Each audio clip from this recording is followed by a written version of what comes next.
While PCA Sim Racing offers multiple levels of racing to participants, the 5 groups of the various PCA zones compete once a year to determine the best.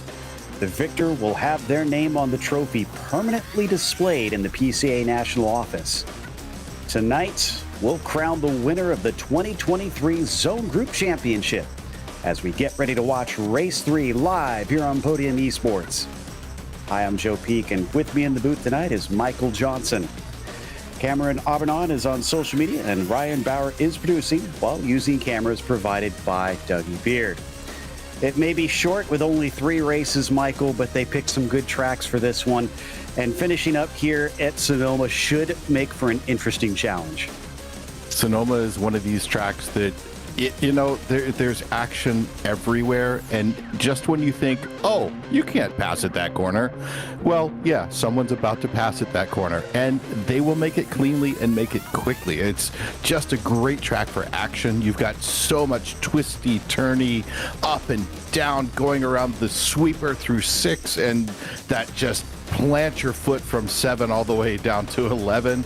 Wow, this track brings so much for the casual, even really hyperactive, almost observer. This is just one of my favorite places to be in the world. Certainly has a lot to it to get around this lap. Very technical track, that's for sure. Now, for the championship, as we take a quick look at that, with this being a team series, obviously you can see the teams not only have within the car the different drivers, but each team has various cars in them. Right now, the WWZ team is leading over in the A group. Now, this is split up by the levels of skill with the driver. I won't get into the nitty-gritty, but know that the Group A has more of a higher skill level of drivers on board their teams, and Group B has the lower skill level of drivers. But it is still very competitive with them, as you can see here, although it's starting to run away a bit down in Group B for Wildcats, who certainly look like they've got a bit of an advantage. It's not over, though, so they'll compete for that last one here tonight. Now, before we get to the racing, a reminder that PCA Sim Racing social media offers in-race reports, breaking news, and announcements through Facebook, Twitter, Instagram, and YouTube. To subscribe, key in the platform name and add /PCA Sim Racing. We're just about done with the qualifying, and most of the drivers have wrapped it up. They only get 4 laps out here in these Porsche Caymans, and I can see a couple that are still carrying on, not necessarily with putting laps in, but just getting the practice. I kind of don't blame them, Michael. This is a place that really requires a lot of knowledge, I think, to get the best out of it. Absolutely, it does. There's a habit of some drivers to focus on a turn, and this is one of those tracks that really highlights that's a bad idea. You need to focus on combinations. You need to focus on the complex corner combinations, because there is no single turn at this track. Even if you think, oh, it's just coming off of here, say like turn 11, that final hairpin that we're getting a nice little ground shot from here. As you're coming out of there, you have to set up just the right way to just bend the car around the wall. Well, that sounds really bad, but bend the car around the wall to get to start finish in the quickest way that you can. So it actually is a combination of several corners as you're getting up in there. So yeah, the mindset of being focused on a single corner will get you in a lot of trouble, but as soon as you start stringing corners together, wow, it becomes a lot of fun. Looks like they are ready to grid up, and up at the top, Central Blue leads in the number 87 car with Central Purple right alongside them. Then you've got the WWZ Yellowstone team there for the A-class that are looking to try and seal up that championship. The TFOS VIR is going to be starting from 4th, and then 5th goes to Hurricane Alley. Then we have our pole sitter for Group B. Central Maze is there in 6th overall. And then another of our Group B drivers with the 209 car, WWZ Yosemite, is in 7th. Blackbird will start from 8th, then it's Mount Rainier 9th, again in the Group A, and then we get our 3rd of the Group B's, WWZ Zion. Michael? Coming up in 11th, we've got Z1 Revolution and then Z1 Cyclone right behind them, very close. WWZ Mount Hood, followed by Z1 Lightning, Central Green, and then the Zone 1 Wildcats bringing in 16th. Hurricane Alley, number 57 in 17th place, WWZ Banff. In 18th, 19th is Black Widow with 20th. We've got Pikes Peak, also WWZ. And looking at Z1 Empire and then TFOS Summit Point, and then the rest of the field. They're getting ready to go here out of the hairpin. 90 minutes of racing tonight, and 4 drivers each will have to take part.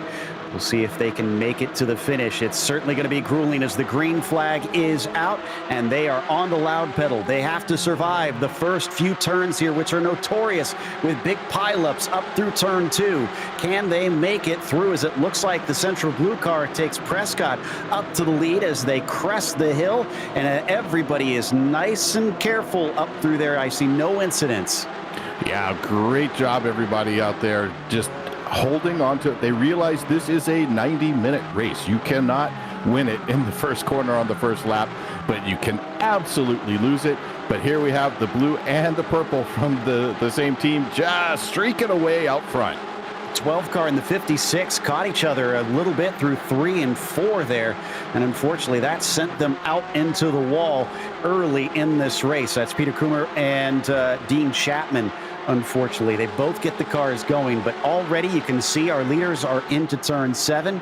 Prescott still ahead. It's Thomas Briggs in the Central Purple machine, as Joachim Baker currently sits in 3rd. Yeah, Joachim doing a nice job holding on to those 2 leaders, trying to streak away from them. Those team cars not getting in each other's way and seem to actually be trying to help each other out a little bit. But look at that gap starting to form right there between P2 and P3, and an even bigger gap as we look back towards 5 and 6. And that's all for the A class or A group cars. The B group sees Yosemite in the 209 currently leading with another big gap back there. They're 5th overall, but trying to pull themselves away from the Central Maze car with Stephen Kemp in that currently. We complete lap 1 with honestly only 1 incident that I was able to see. Otherwise, it looks like everybody does have their head on straight for this one to try and make it for the long haul. Yeah, black flag this early is not going to be too terrible. You've got a lot of time to work it out, but oddly, when you get into a 90-minute race and you get into that groove, suddenly you realize, wow, this race is almost over. But about a minute 27, minute 28 left of this one. We've got a lot of action coming up soon. Robert Neville, unfortunately, getting that black flag there. Dean Chapman, rather, in the car right now for the Hurricane Alley, number 56. I believe Neville's one of the other drivers.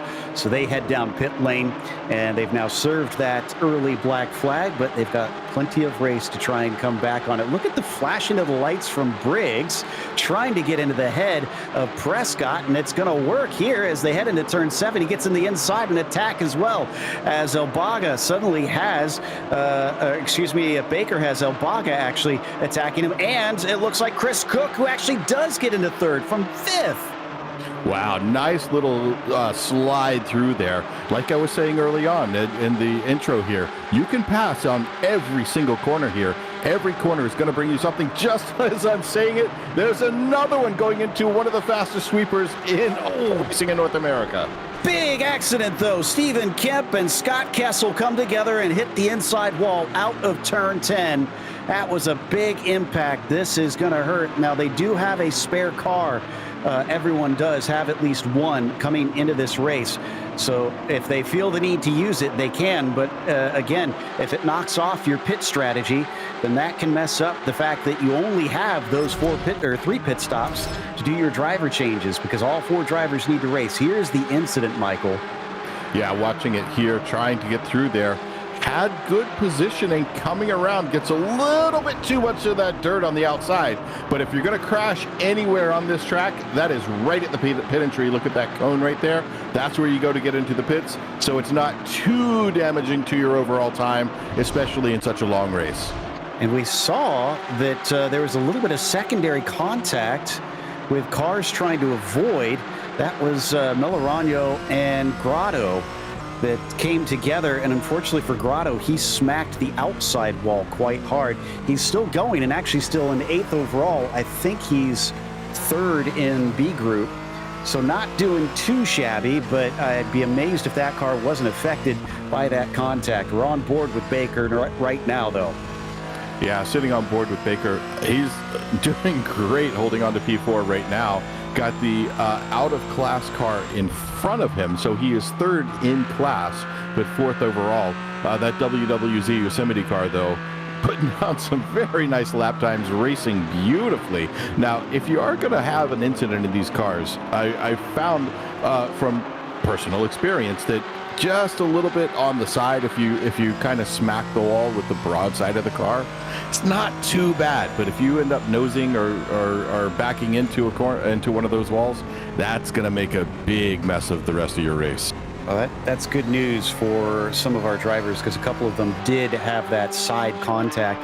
Stephen Kemp is being given the blame for that incident down through turn 10. He's now got a black flag as well. So that's the number 37 car. We'll see if they can try and recover from that one as we head over to John Montgomery down in 16th.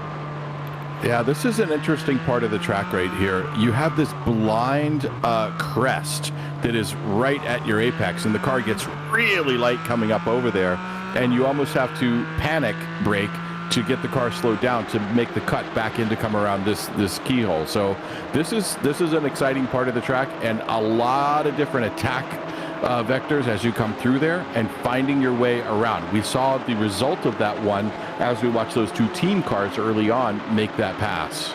Brett Holmes trying to poke his nose on Gonzalez, but he covers him off. That opens the door for Charlie Boyer, but he can't get the job done. Another good exit here from Brett Holmes. Seems to be really good off those corners and is making life difficult for the 777 team.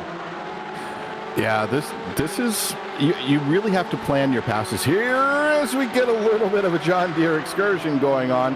Wow, that's not going to do well for him. That's going to be 2 positions, looks like possibly 3, just by going off. And once again, that Brumos Porsche, just trying to get a little bit too much dirt. Yeah, first one was the car of Brett Holmes there going off, and then Curtis Crummell was the second one who had to try and avoid. Kemp then heads into pit lane. You see him in the background serving his penalty. So some frantic stuff here now that we had gotten the first couple laps in. Drivers really struggling to try and stay out of trouble in this race. And we still have an hour and 22 minutes left to go. So they got to get that gathered up as we ride on board now with Brett Holmes in the number 403. That's for the B group. He's 14th overall. Yeah, Brett Holmes here, just that same spot that I was talking about. Car gets really light. Now, that's a nice defensive move off the car in front of him. That's going to be that Wildcat car driven by John Montgomery.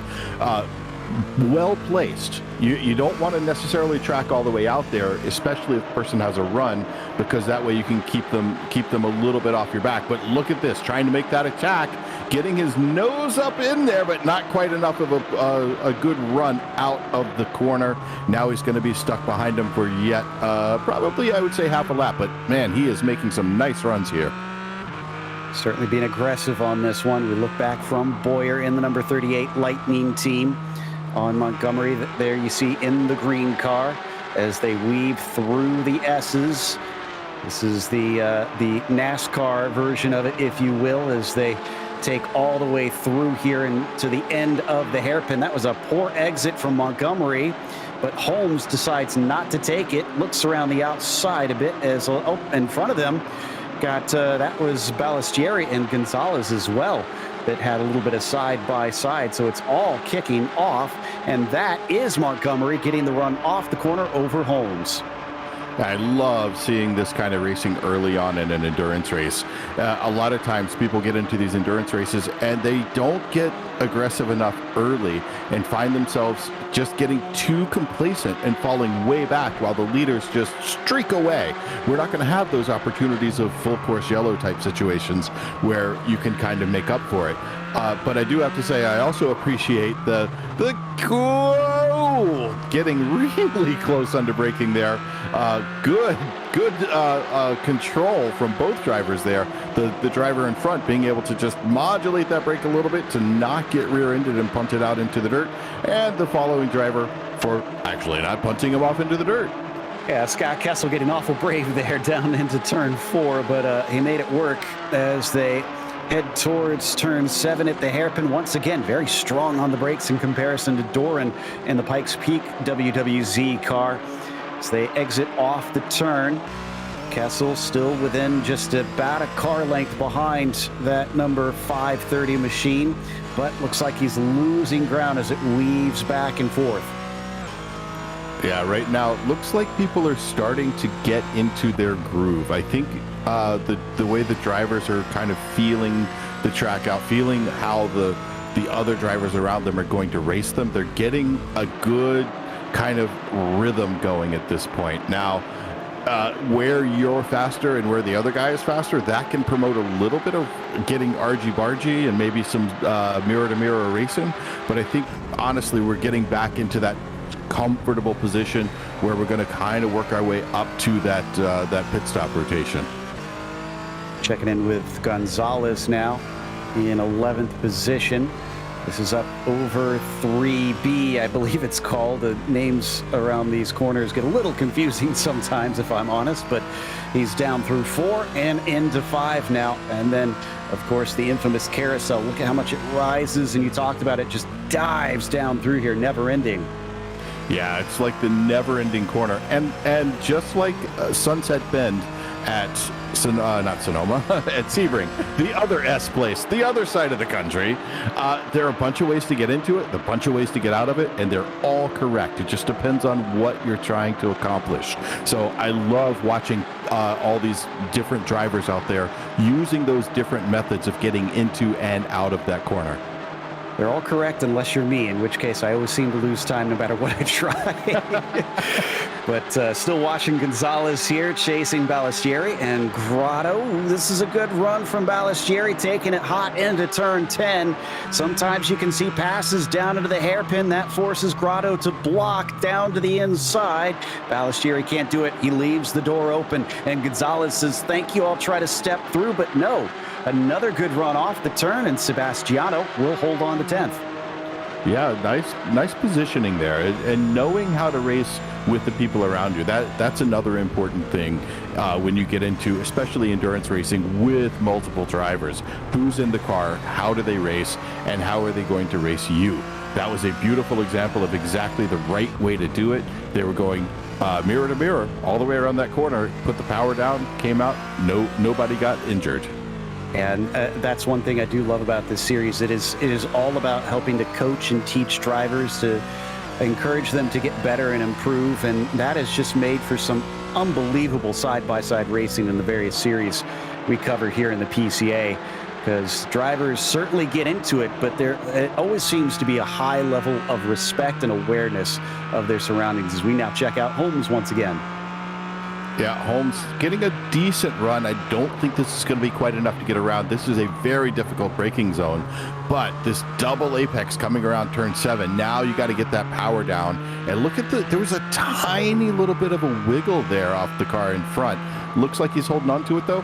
This is a fun little bit. It's a tiny little lift and smash the gas all the way from here up to turn 11, the hairpin. Indeed, we're going to see it here coming up in a bit as we hop off to the TV cameras once again. Holmes chasing Montgomery. They've been having some great battles here in the mid-pack, but he's not nearly close enough. Down into 11, there you see perfect 180 degrees, and it sends you right back towards the start-finish line, which is almost street course-like. You can see with how narrow it is with concrete walls on either side. Oh, and we got a taker in pit lane. That's Scott Kessel. And this is way ahead of scheduled time. They've got another 10 minutes before they should be pitting. Yeah, that's an interesting move. I wonder if there might be some sort of equipment issue, like maybe a VR headset is going out or something. That I'm confused as to why they would be going so soon other than something like that. Kessel, of course. Oh, and Polasek is getting into the car. Now, they are allowed some leeway if there are unexpected issues out there. They can change drivers a little bit early if something happens, such as a disconnect or, just unpredictable life things that happen. I don't know if that's what's going on because he didn't disconnect, but maybe he did have something happen at home that forced him to have to hand the car over, and they've been allowed to do this. We'll try and get a little bit of information, see if we can figure out what is going on with the 71 team, but they're the first ones to change drivers here. And we got another black flag for Stephen Kemp. So the Central Maze car involved in another incident. Oh, and Joachim Baker now. He is off course. There he is, the 307 in the wall out of turn 10. Ooh, and diving straight into the pits. That's a good idea. Turn 10, if you're going to have an incident, I said it before, that's the place to do it. You can dive straight into the pits. Watch out for that cone, though. It comes up quick. Let's take a look at the replay, though. Did the almost exact same thing we saw before. It just goes a little bit wide and is going to hit the wall. This is not where it happens because it is out of turn 10. That's Kemp. That's Kemp. That's why they went in there. Okay. Or at least why they got the black flag. Yeah, that's going to elicit a black flag. And to be fair, nothing about that looked intentional. It's just one of those situations that you catch yourself in going, oh, this is not good. And then it happens, and just like that, there's Joachim Baker trying to make that turn a little bit quicker and caught a little bit too much of the dirt. Can only go so quick around there. That was Trip Starkey in the purple machine. You saw having to take evasive maneuvers. That's got to be scary. That's a blind corner coming into there, and to see a car sideways on the racing line cannot be fun. It's what we like to call a Code Brown moment.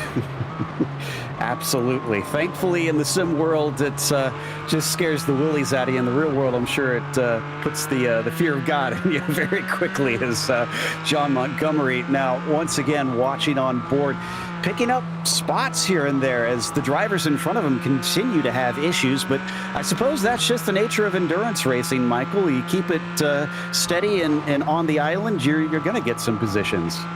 You're going to get some positions, and it really does help to be consistent. This is something that I do every single day with my clients that I'm coaching. We work on consistency, and they're like, I want to go faster. I want to go faster. Well, you're going to go faster. We just have to get you consistent first. Once we've got a baseline of consistency, then we can work on speed. And it's funny to see how all of a sudden they go, wow, hey, it all came about. But let's take a look here at Chris Cook. Now, this is a Group B car, the slower, to quote unquote, class in P3 overall. This is a mover. Yeah, absolutely. Then they started the race in 7th, so a gain of 4. I do believe a couple of the spots were from attrition ahead of them, but the rest of it, I think, was just straight up pace here. Cook has been doing a great job. He's going to be handing the car over either to Mark Frost at Eisenring or Daniel Nix. We'll see who they elect to pop into there next and if they can keep up that pace. Meanwhile, a little bit farther back down through the carousel, John Gibson getting a mirror full of Jacob Schum. Yeah, see, that's what I'm talking about. You've got multiple entries, multiple exits, but they are probably just as close now as they were when they went into that corner. So it's one of those places that can be incredibly frustrating because you think, oh, I've got him on the entry. Nope. Oh, I've got him on the exit. Nope. As we watch, this is going to be Thomas Briggs coming in from P4 heading down pit lane. That was our leader pitting in, which means that the Yosemite car, the 209, is now in 2nd overall, despite racing in Group B. Impressive showing. And again, this is still a bit early. Maybe they have some wiggle room there for the pit stop times. I was told it's about a 25-minute stint that they can go. So this could just be drivers that are electing to take the short one on the first one. Leif Peterson hops in there, which I kind of don't blame them for putting him in the car. He tends to be pretty quick. Indeed, he is. That's a guy who knows how to put the pedal to the metal at exactly the right point to get those cars going quick. Now, I want to tell on myself a little bit. The car in second right now, WWZ Yosemite. When I was a kid, I did not know exactly the right way to say it, and I always said Yosemite.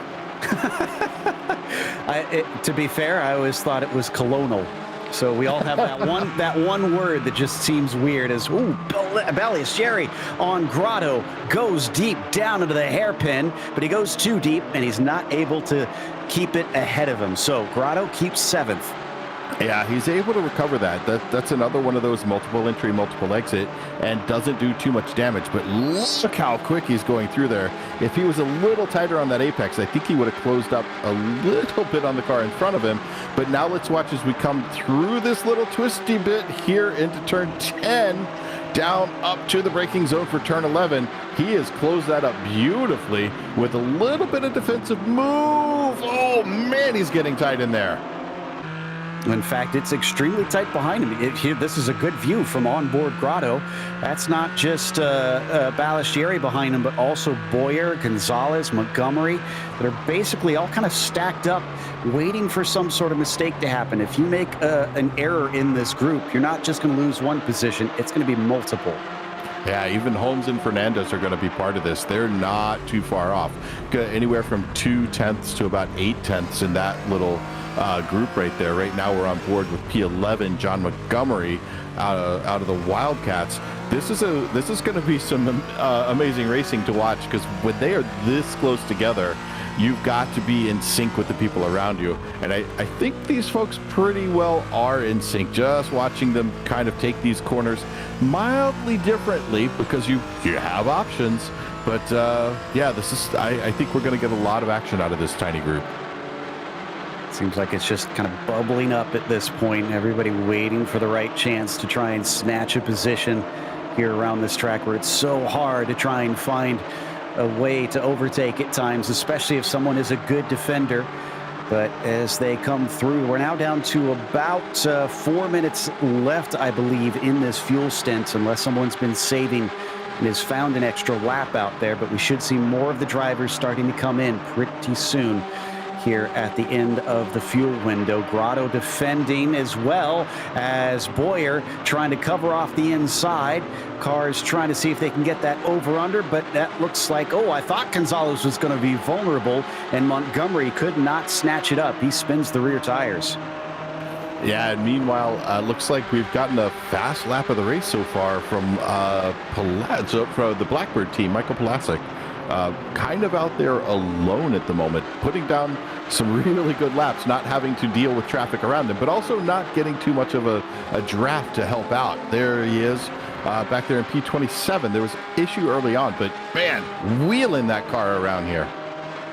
By the way, the WWZ Renier and the Z1 Revolution teams have pitted. They put Cowley into the 360 car and Scott Bowers in the 76 machine. Looks like Scott's back out on track. So there's a couple more pit stops, though it seemed it wasn't long, excuse me, for the number 360 car. Looks like they've gotten back out.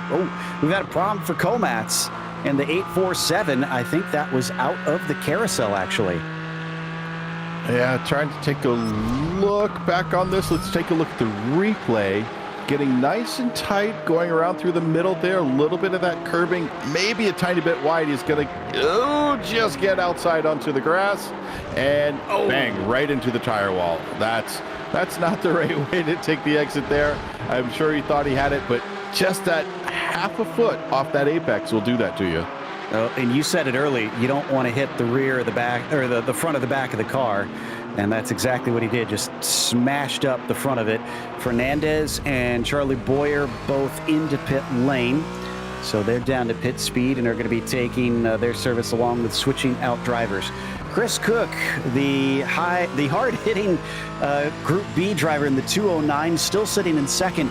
And not only that, he's 3/10 behind the leader. This isn't in second place and 10 seconds behind here, Michael. He's hunting down the leader.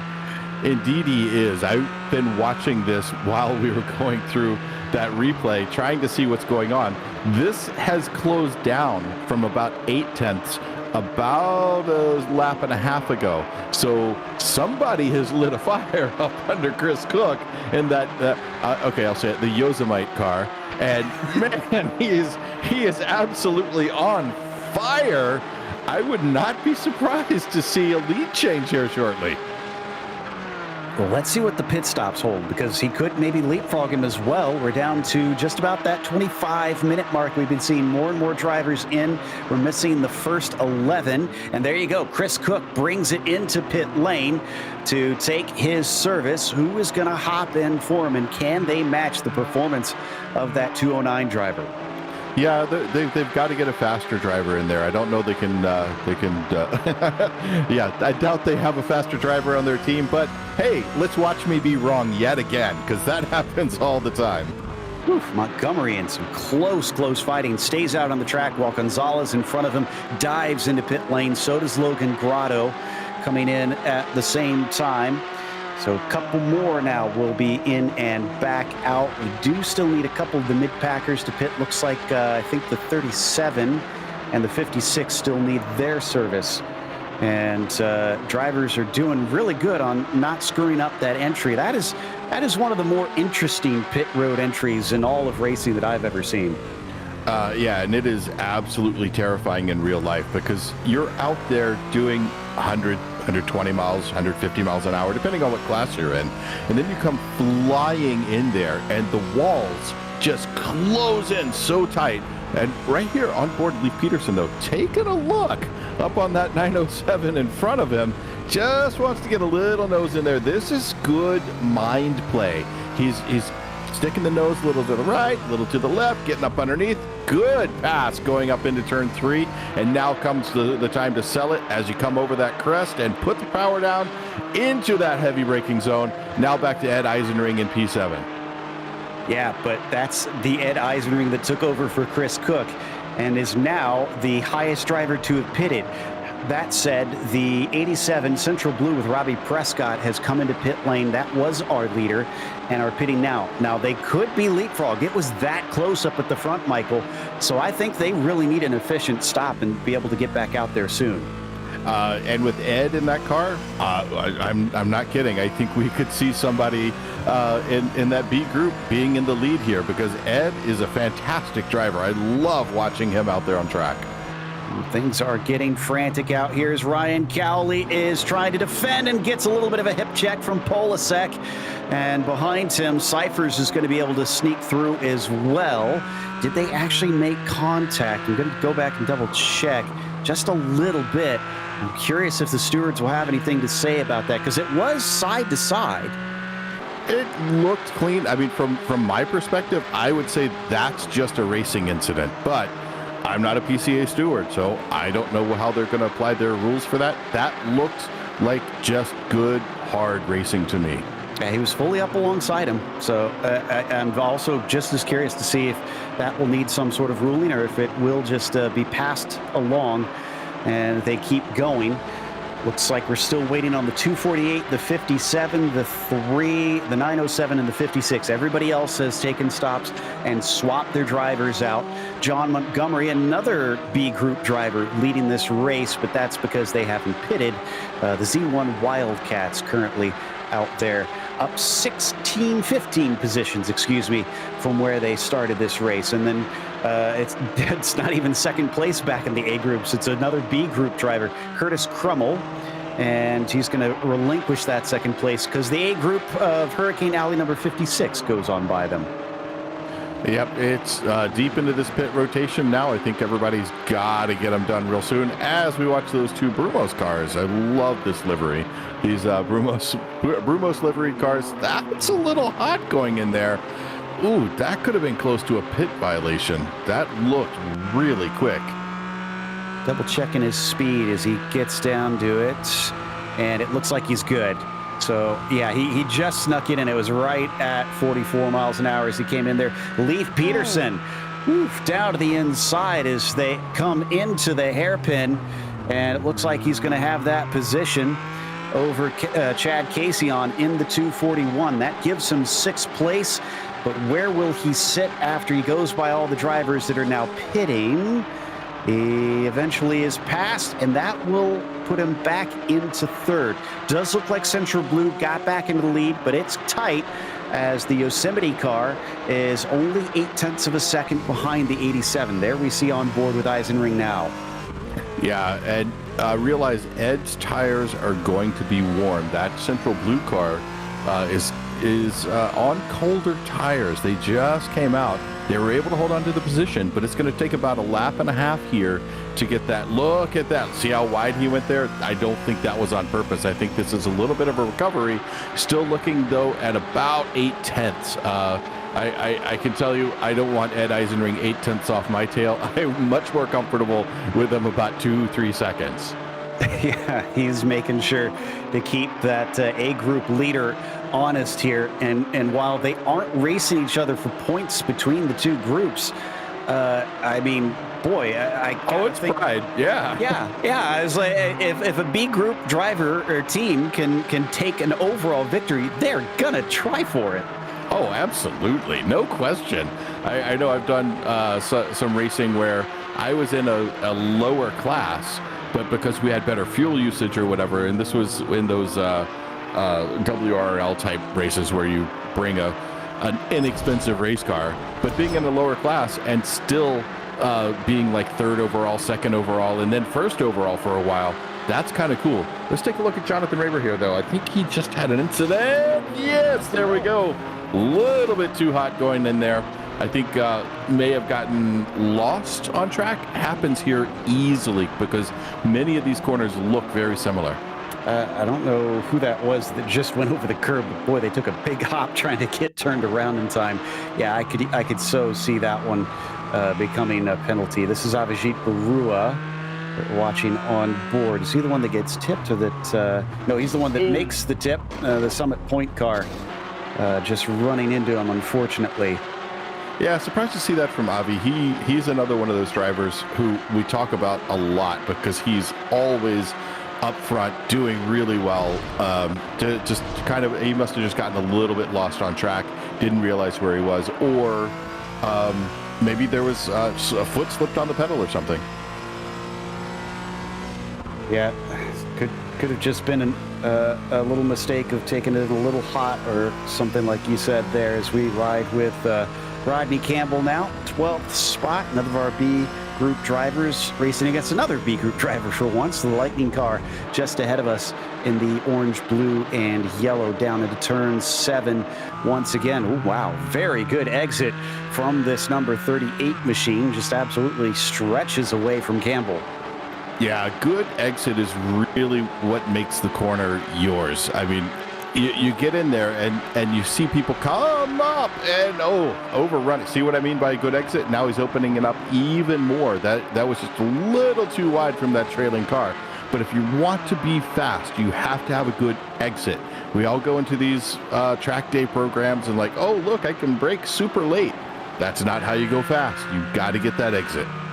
And especially in cars like these, which don't really have a lot of downforce, with them being GT4 class. Rich Minkler not getting any downforce right that close to Ramirez, and Ramirez is not going to fight it. He gives that one up and allows Minkler into 18th. Behind them, they've also got Michael Patterson, and he's already looking like he might be a bit of a threat to Christopher as well.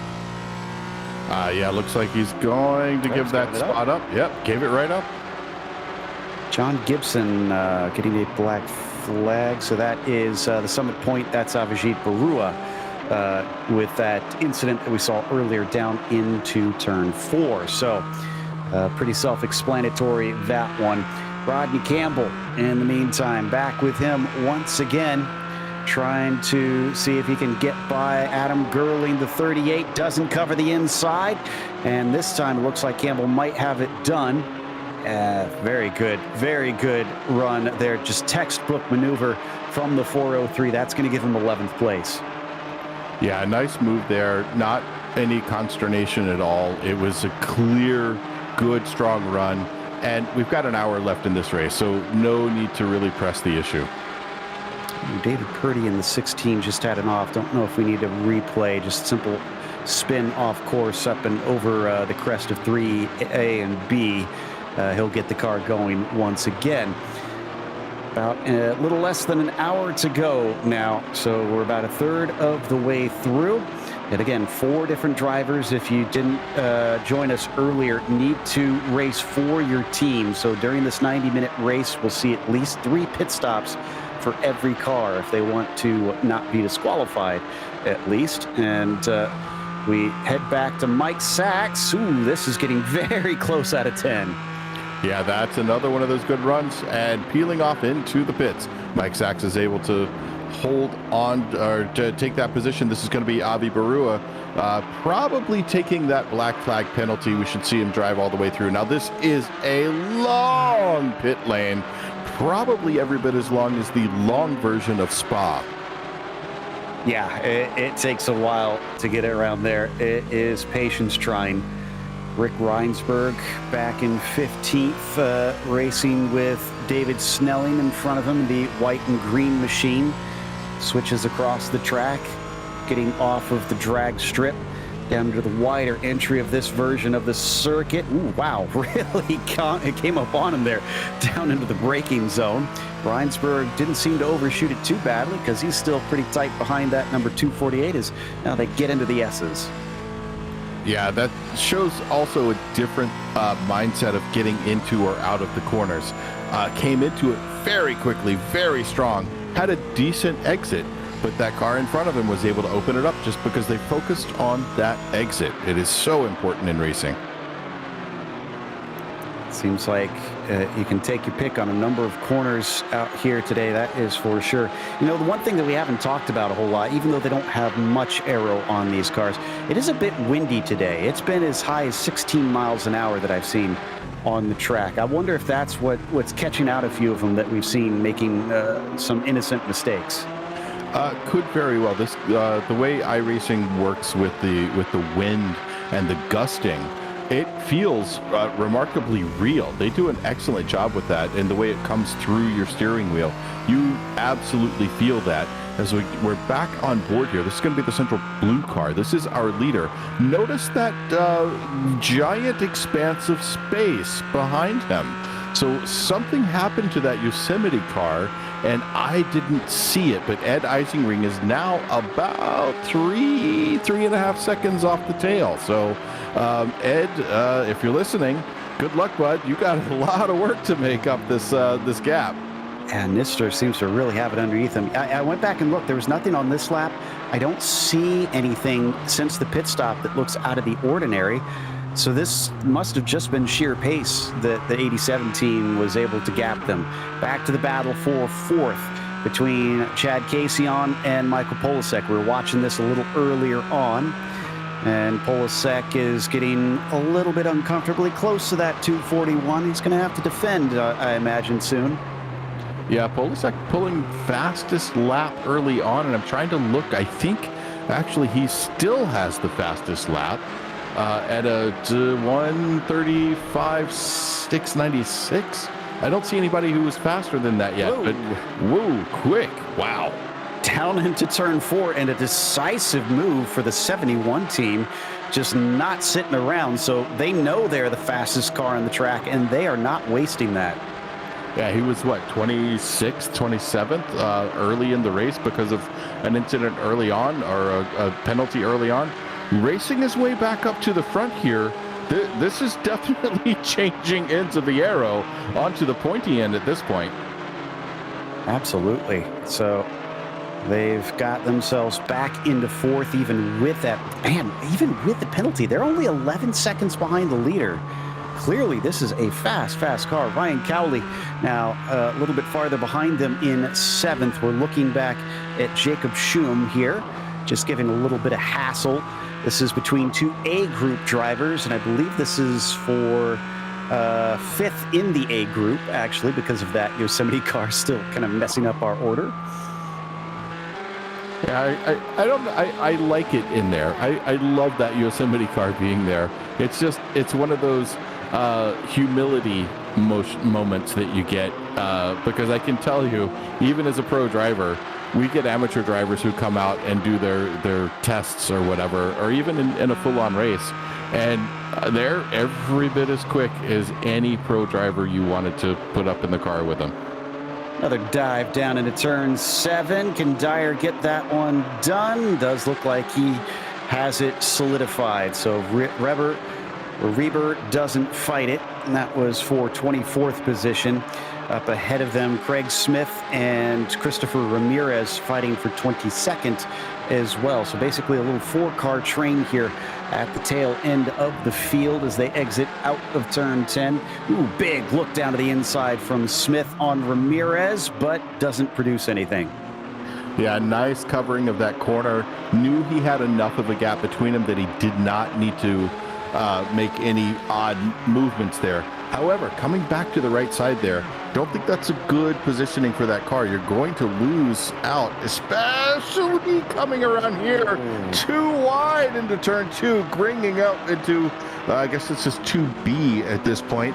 Oh, do we have a slowdown or off track? That's an off track. Ramirez went wide at turn 2 and gave it up. But my goodness, around the outside of turn 1, Jordan Dyer is flying right now. I don't think I've ever seen a move like that as Christopher Ramirez still trying to clean off the tires, apparently. He just about plowed into the rear bumper of the 15.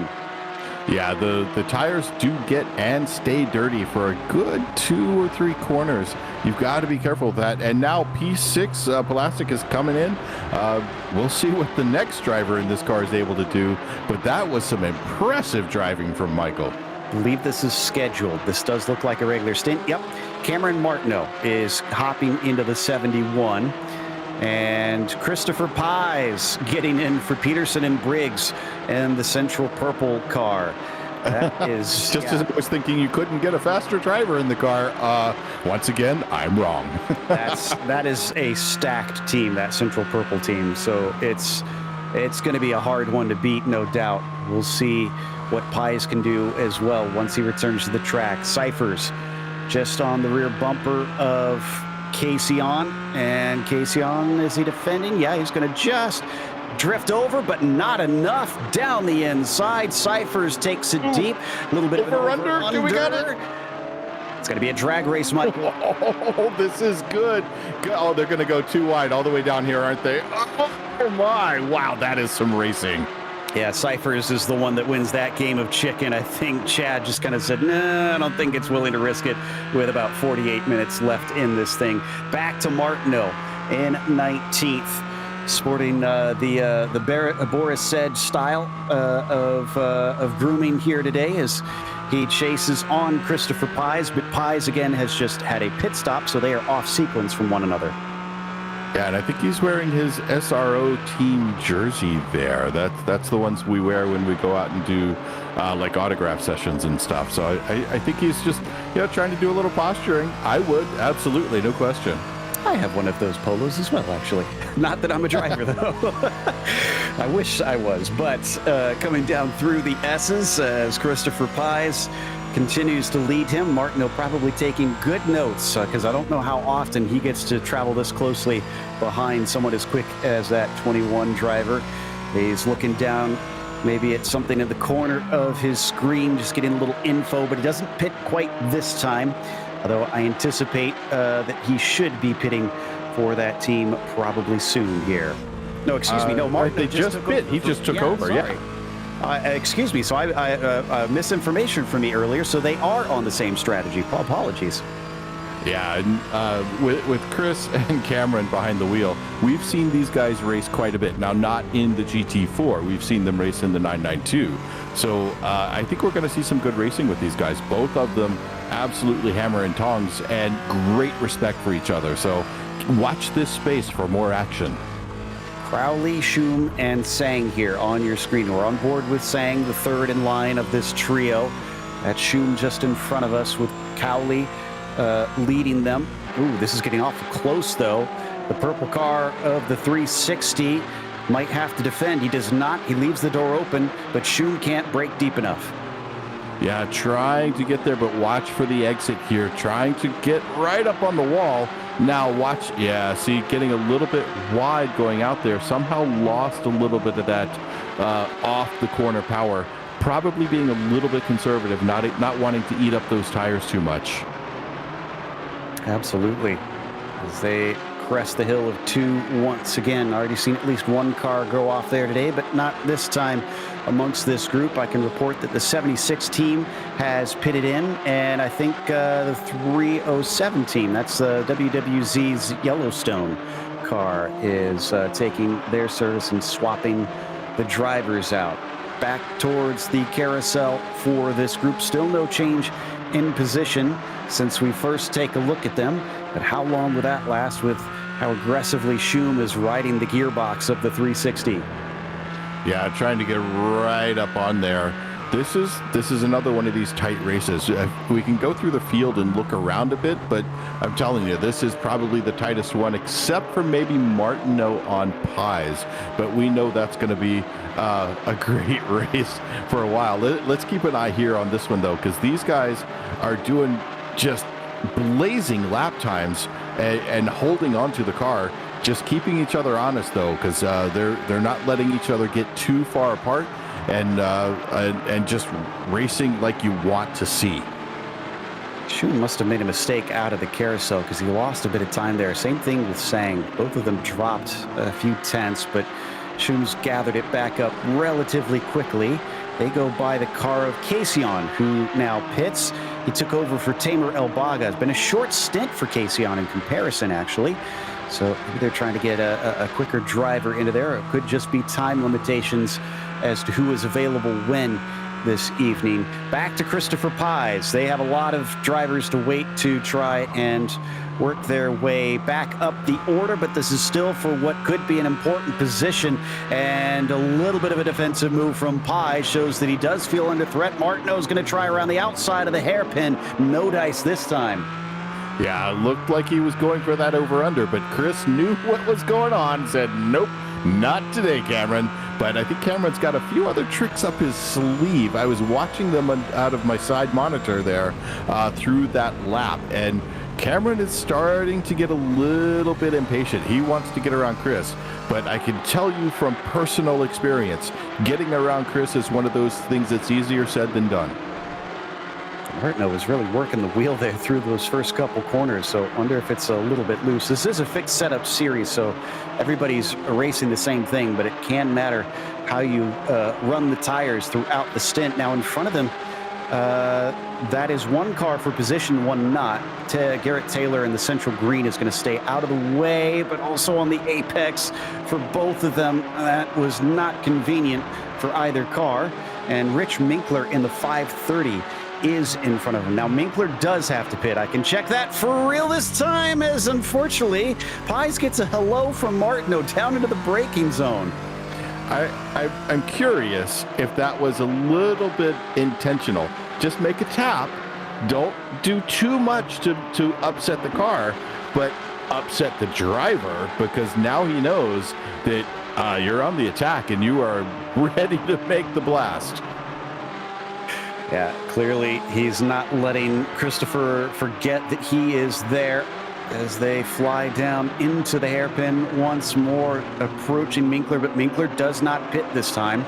Could he maybe cause a bit of a pick if they're that much quicker than him? That might trip up Christopher Pies enough that we see Cameron Martineau maybe try and take the position. The 360 car and the 38 have headed into pit lane meanwhile to change drivers. I think Pies is looking for an opportunity to create that pick. Look at how Martineau closes up here, though.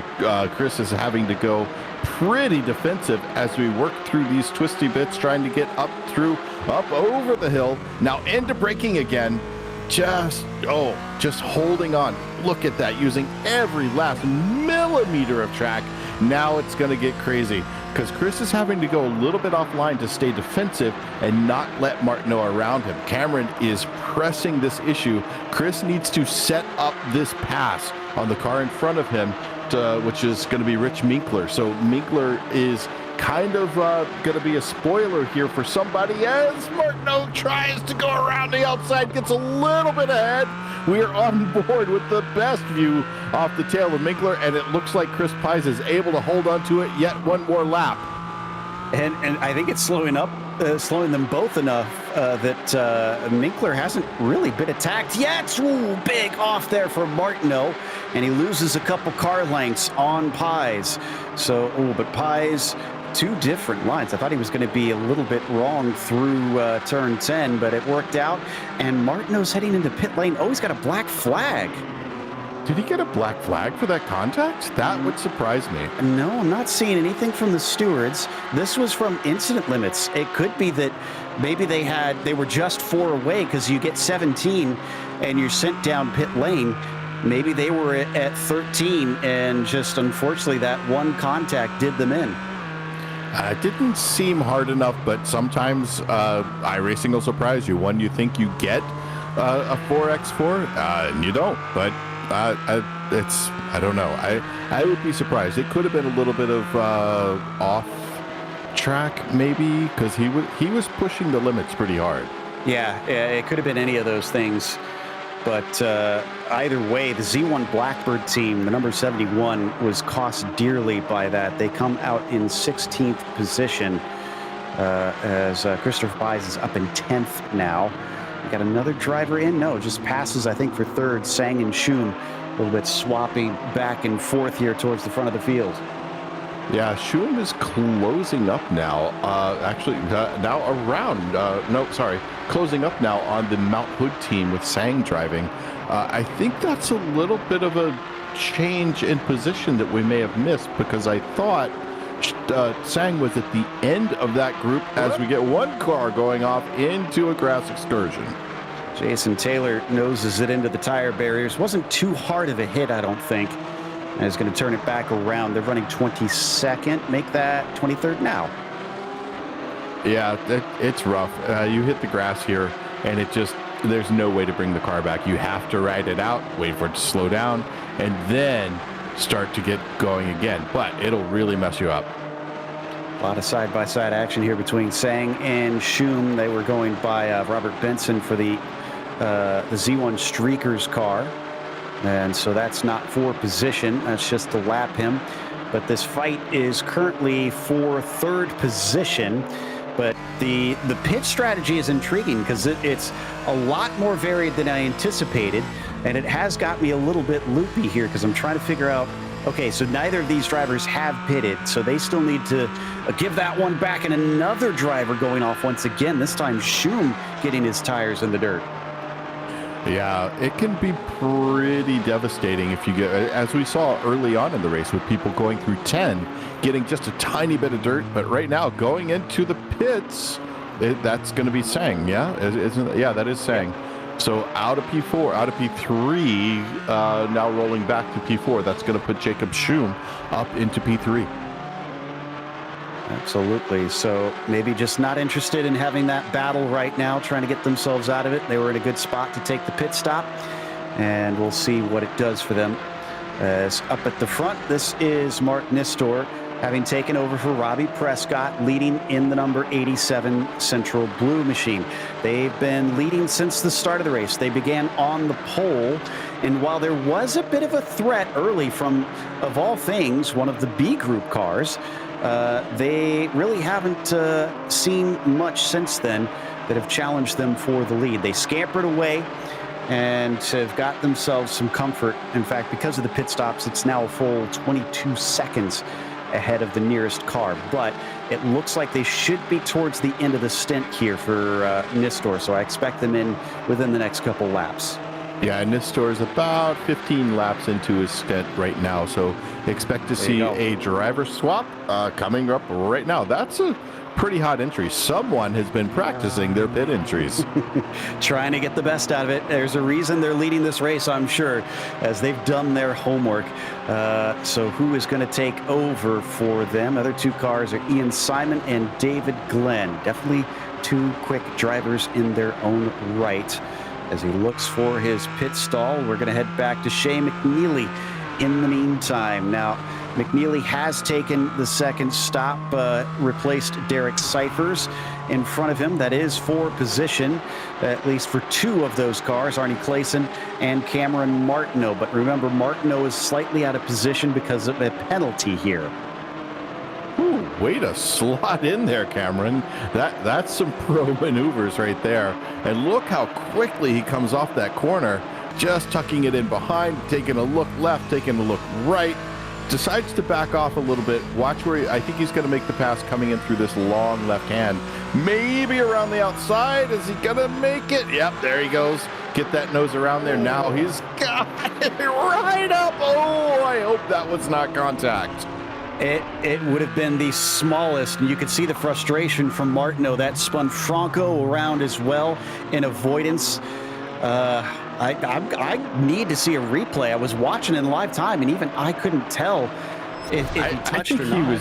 I think he was fine. I think he was okay position-wise because he is way up in there side by side. This is a sharing situation. Remember, guys, I don't think they touched. There's air there. There's definitely air there. So I don't think that's a contact from him.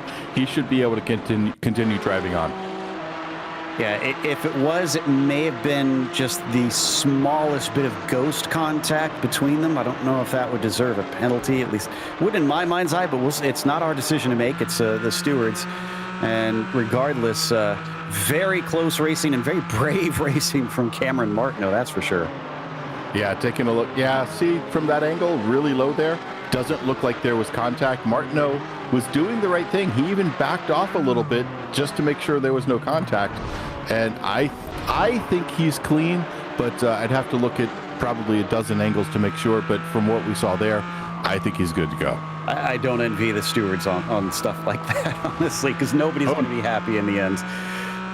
As we continue to watch this battle down through the S's, Robert Rose with Mark Frost in front of him. This is for sixth. Yeah, it looks like he's going to try to set this up a little far back, but gets the nose in there. There must have been some kind of communication that says, hey, let's go ahead and let you through because you came up on me too quick. I don't have anything for you. Sounds like the 71 car is still racking up those incident points. It's not just the 17 incidents that could get you a penalty. Every 7 incidents beyond those 17, they're going to be given another drive-through, and they're up to 21. So they've got, that would be 3 more. So another car contact will do it and send them back down pit lane. Now, you don't want car contacts anyways, but they're in a precarious position. Yeah, and it's egregious car contact. So a little bit of mirror to mirror, maybe a light nose to tail, you generally won't get anything. But if you knock a car like out of position, that's going to get at least 2, most likely 4. This is a battle here for, I believe, 12th. That is the car of Poulos that we're on board with. Arnie Clayson that we look at, Fricky, Chad Dick, and Finch trailing in a 5-car pack to try and decide this. But nobody seems to be able to make their way around that bright red and white machine, at least at this stage. We're getting close to the last stop, honestly, or at least being within the last stop. Remember, about 25 minutes we're thinking for most stints, but we saw a couple drivers take it all the way to 30. So we could see some early stoppers that want that anchor in as quickly as possible. Yeah, it's not a bad idea to get your anchor to start and finish the race. Usually you think of a race having one driver is your starting driver, your other driver is your finish, and then you've got the Oreo filling in between there. So you want your really strong driver to be in the car at the end, but there's also a really good argument for getting them in there at the beginning to try to open up a really strong gap.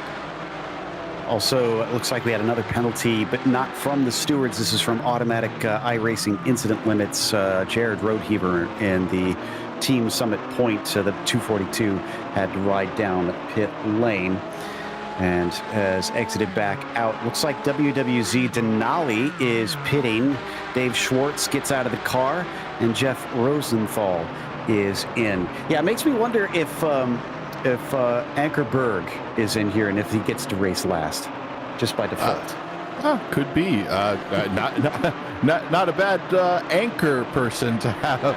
See, exactly. Yeah, so anyway, my bad jokes aside, we It's continue. okay. I explained it. It's good. Yes.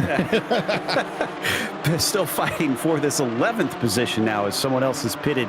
But it does look like that Poulos has got a good control of it. He's taken the Z1 Cyclone car a little bit farther away from Clason's number 541.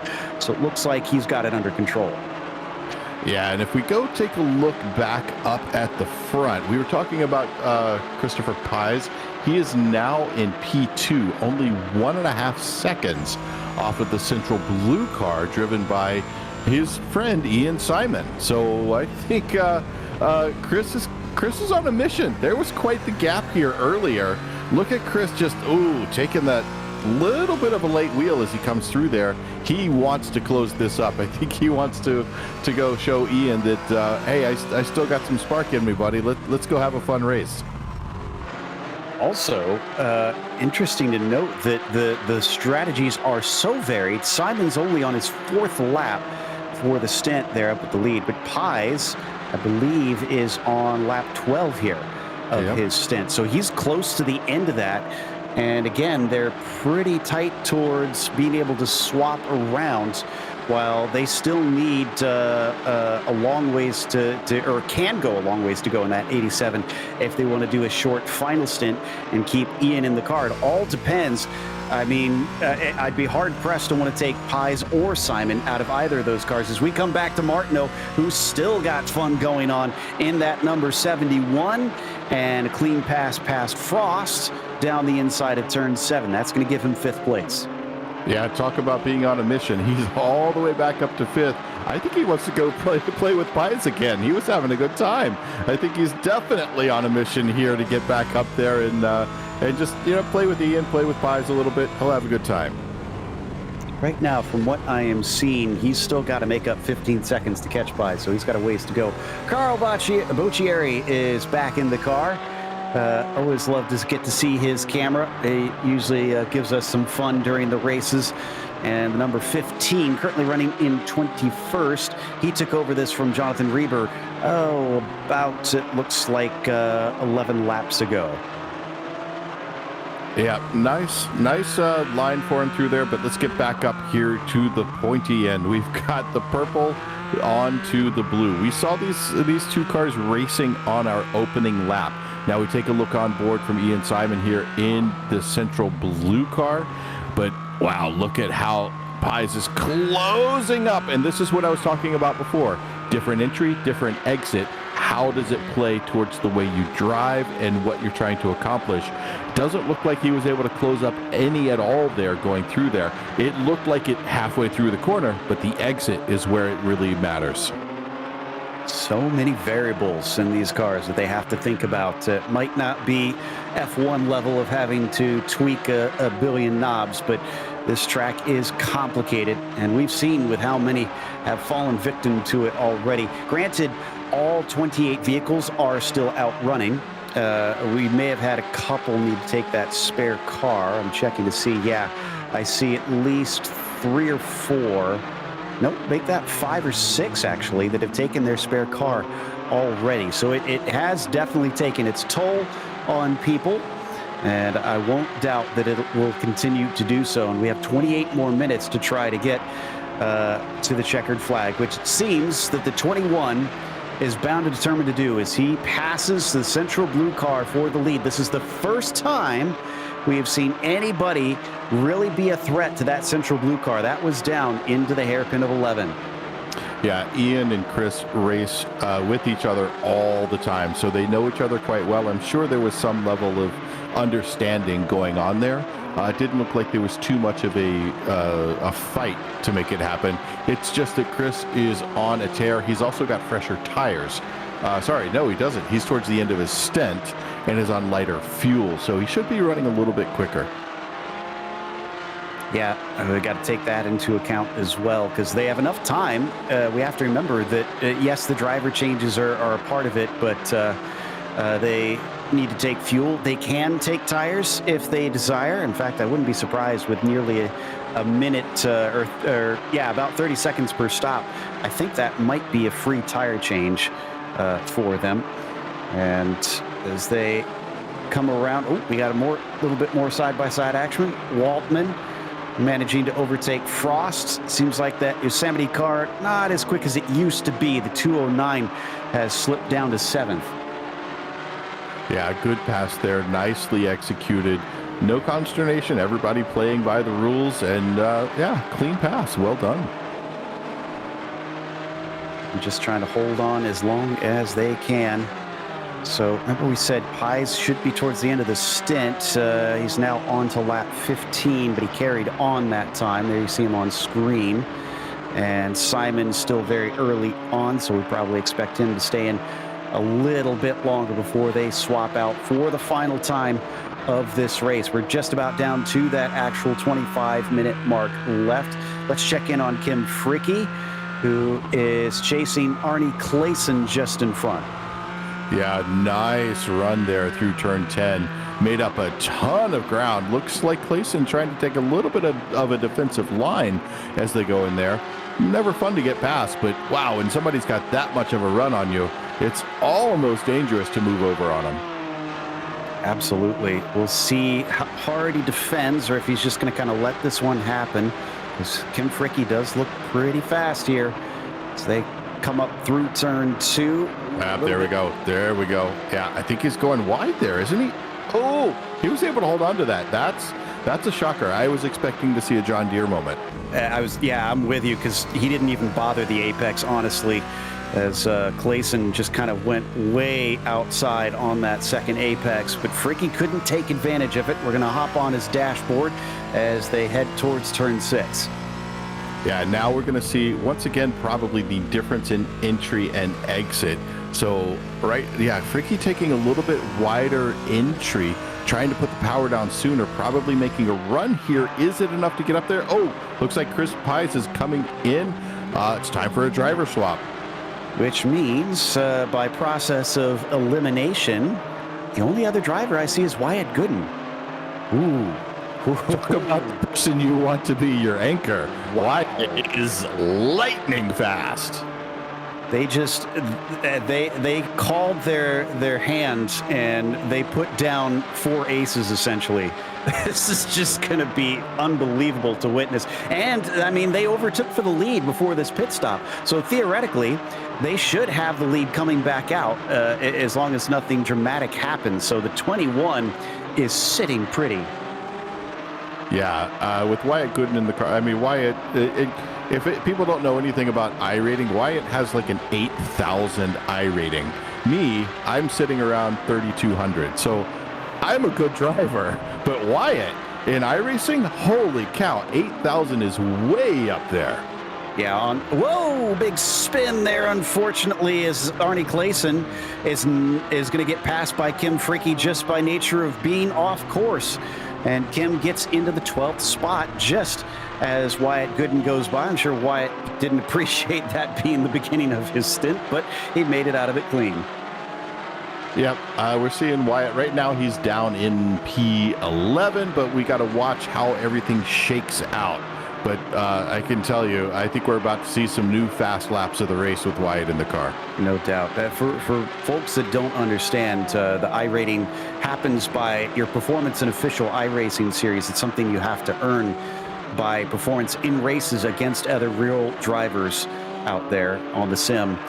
So to get to the 8,000 range, you're probably, I'd say, probably in the top maybe 90 to 95 percentile of the entire service. I think service. it's higher than that. I think you're talking the top 1% when you get to that level. Yeah, he is just that quick. As we come back to Martineau, he's made it up to 4th and is looking to hit his pit stop soon. He's on lap 12. Actually, it might be longer than that because I think that got reset when he had his drive-through penalty. Just in front of him, it's a battle for 3rd, though. Robert Rose covers the inside down into turn 5, and he's also got Garrett Taylor, who's a lap down, that might complicate things. Yeah, watch this launch though. Wyatt coming. Sorry, I got Wyatt on the brain. Cameron, just as fast as Wyatt in many cases, trying to make this dash down to turn 7. Gets up on the inside, gets on the brakes, able to hold on to that. Wow, puts the power down. Now let's see if he can make another pass on this. I think he's got an opportunity at 11. Is going to be where he's going to set up this next pass. Yeah, still right on top of it here. And Martineau now past Rose for 3rd, so should be able to get by Garrett Taylor here pretty quickly and skip along his way. Yeah, we've got some. Well, and actually he's going to pit in. That's actually not that bad of a decision. That'll get him out of the traffic, and he'll be able to hand it over to, let's see, I believe Greg Sampson. Yeah, Gregory Sampson is the only one that hasn't raced for that team yet, so we'll see him swap out. I was going to say we got some background information about Gooden. He actually won a $45,000 scholarship by winning the 2009 iRacing.com VW Jetta TDI Cup Series. So it clearly, and again, it might not sound as impressive to win stuff on iRacing, but you have to realize when you're competing in those championships on iRacing, especially ones that are open to all of iRacing, you literally have to beat everybody else in the world. Yeah, it's not just the people who can afford to get to the track and have sponsorship and all that. You just have to be able to afford to have a computer, an internet connection, and the pedals and wheels. I've seen people get out there on a $500 set of pedals and wheels with a laptop and maybe a little bit of luck, and they just fly around the track. And then you have other people who have $100,000, $150,000 rigs with full motion, and they can barely keep it out of the wall. So it's not always the equipment. A lot of this falls squarely into the hands of the driver, being able to feel the car through that wheel. So Wyatt is one of those guys who's actually good in both worlds. Yeah, indeed. But enough about Wyatt. Also, a $500 wheel as the cheap end, and I'm looking at my G27 here. Yeah, used $129. There you go. Yeah, used in less than that, honestly. But anyways, Joachim Baker in the 14th position. He is kind of on his lonesome, but okay, he started this race. And he's back into the car. Do they have, I guess they must have had a special dispensation as well for him. Because we've had him, Cyphers, McNeely, and now Joachim back in the machine. But they needed the 4th driver. So something must be going on there that we need to get some background info on. Meanwhile, Robert Lacroix behind them trying to fight for 16th. Julian Velez has gotten into the Lightning machine, the number 38, and is under serious threat as there's a poke down to the inside from the Cyclone number 407, and he has a nice easy pass into that hairpin. Yeah, nice move. No unnecessary blocking. He knew that Canadian machine coming up behind him was pretty quick. Let him go on through. The Mount Hood machine, the 541 is in. Arnie Clayson ready to hand over to their last driver, which will be Freddie Lopez, I think, that should be getting into that car. Hits his marks and is going to be able to take over in just a moment. The final 20 minutes of this race, I'm seeing more and more 3s under the pit column on my tower, so it looks like we are hitting the mode where everybody's getting ready to put that anchor in. Yeah, time to get those anchor drivers. Speaking of, there is once again. Oh, let's take a look at a replay real quick, though. This is going to be Randall Ayers back from P21, just missing that turn in, going through there. That's not uncommon. Now, this part is, we have not seen anyone racing on this part of the track yet, because that's not used in this particular configuration. So, I mean, a very good idea from him for him to use that to save the car, but then he has to give a lot of time back. iRacing automatically forces you to slow down through no matter where you are after those to try and give that time back after a certain amount of time. So you cannot cheat the system by cutting the course and hoping that the stewards don't see. But he carries on with a very unique line through the S's today. Patrick Gill racing in 25th position. Bruce Froby handed him the car about 6 or 7 laps ago. And just behind him, Patrick Neville, or just ahead of him, rather, Robert Neville is in the number 56, trying to run away. Yeah, a lot of action going on throughout the field. Couple of little passes happening here and there, but everyone jockeying for position. We're under 17 minutes, about 16 and a half minutes to go, plus whatever is left in the race. Now, Wyatt Gooden in P6 trying to negotiate some traffic here. Looks like people are aware that this is the overall leader.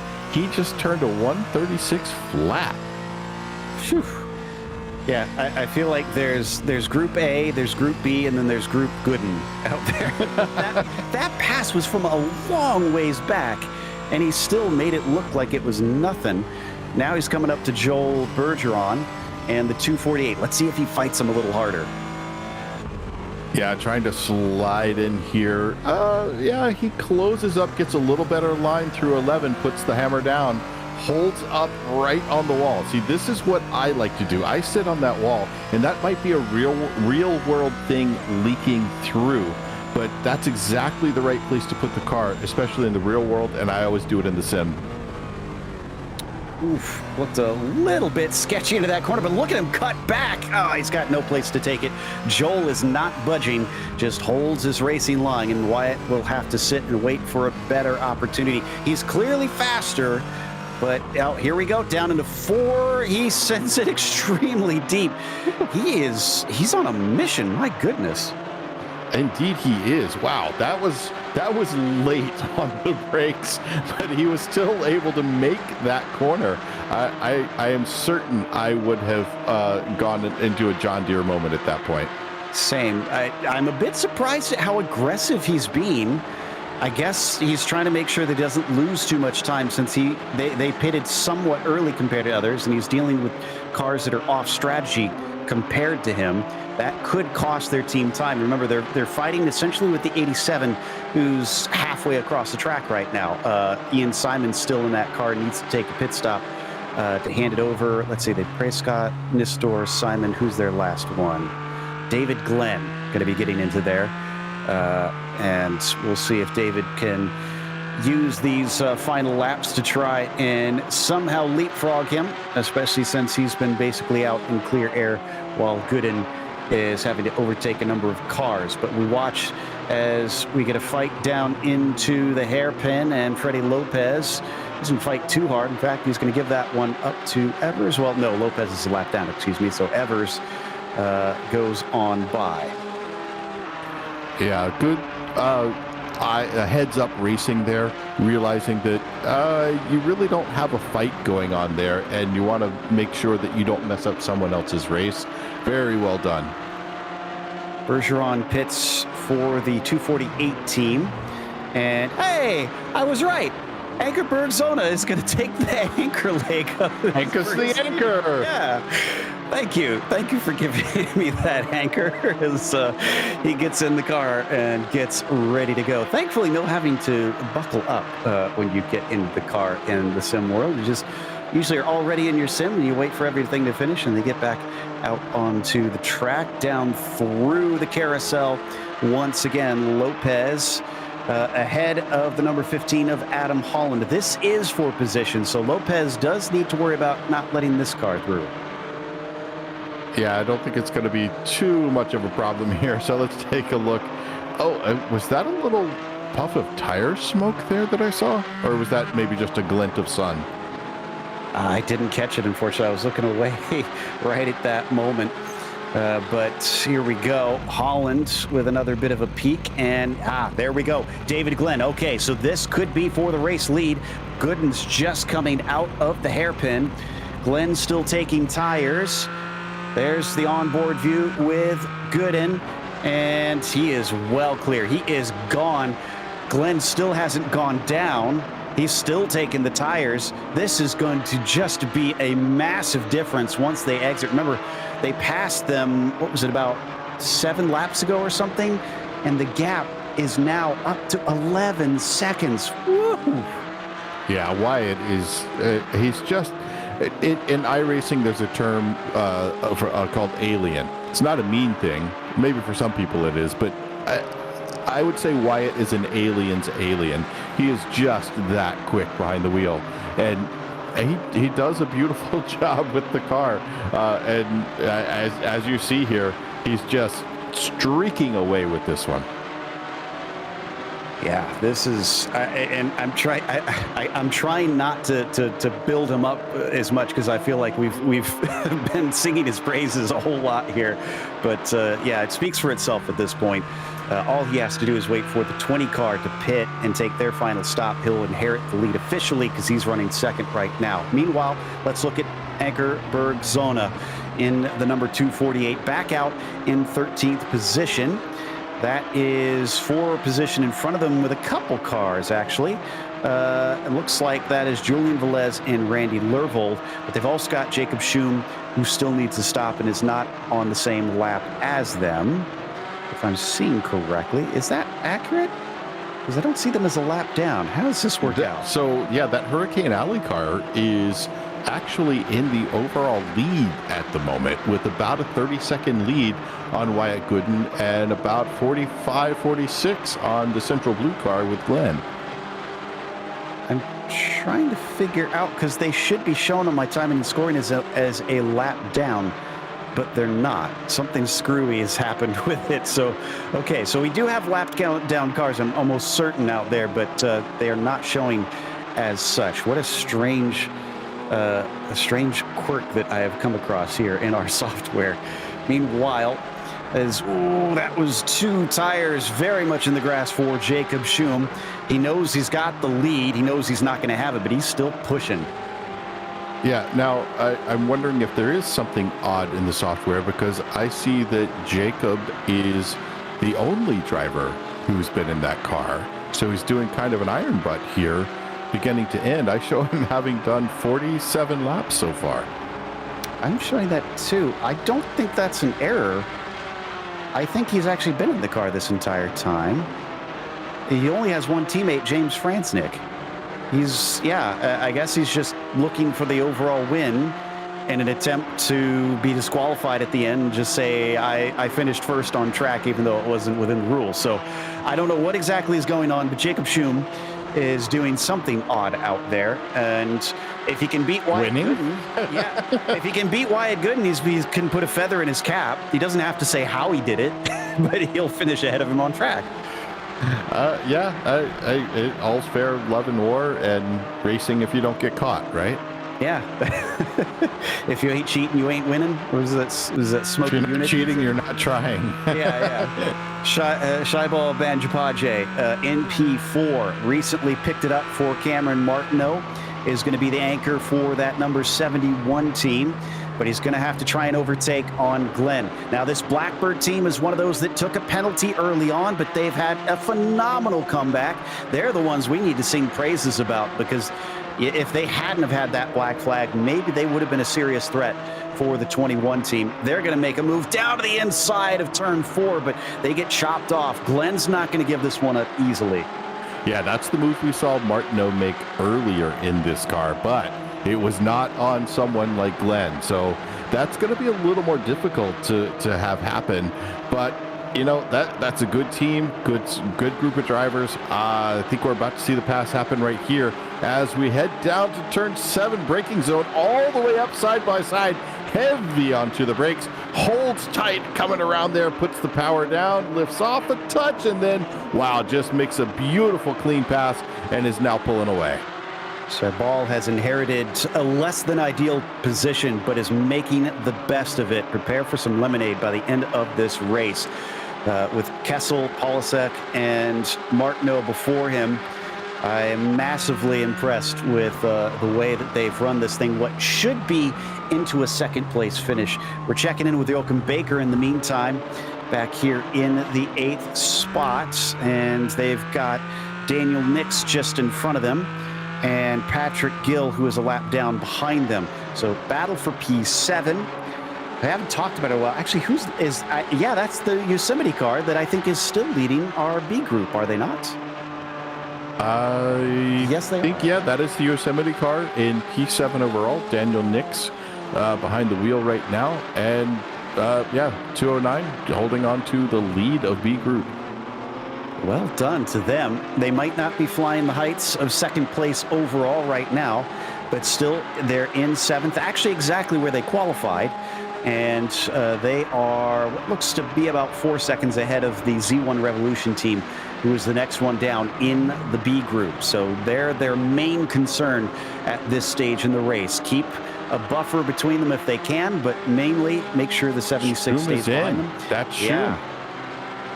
Yeah, I think he's going to do a splash and dash, try to get out there ahead of Gooden, but Gooden is now only about 16 seconds off of him.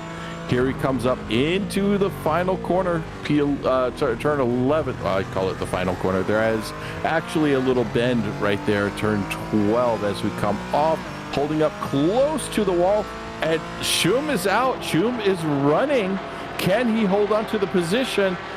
Oh, it's going to be tight. I can tell you, I do not want him to be that close to me. No. I want to put some drama in it, but he's 2 seconds ahead of Wyatt Gooden in the passes we've seen him make.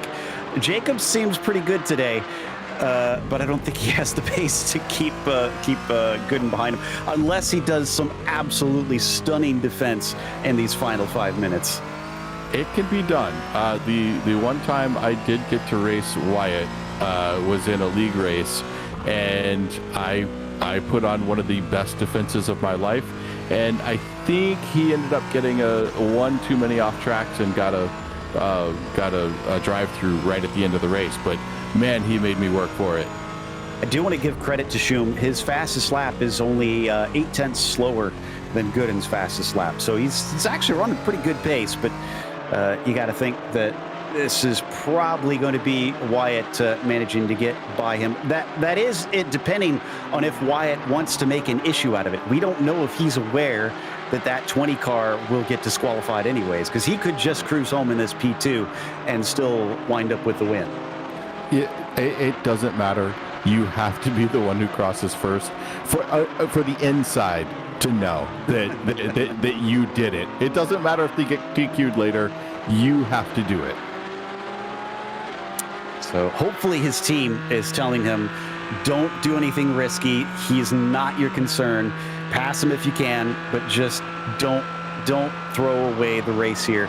They've got 22 seconds down to Banjapaje there in third technically, but what should be second as they come around here. And yeah, that last lap, well, I guess we won't get an accurate reading because Schum just came out of his pit stop, but it cut down by, I think, by about a second.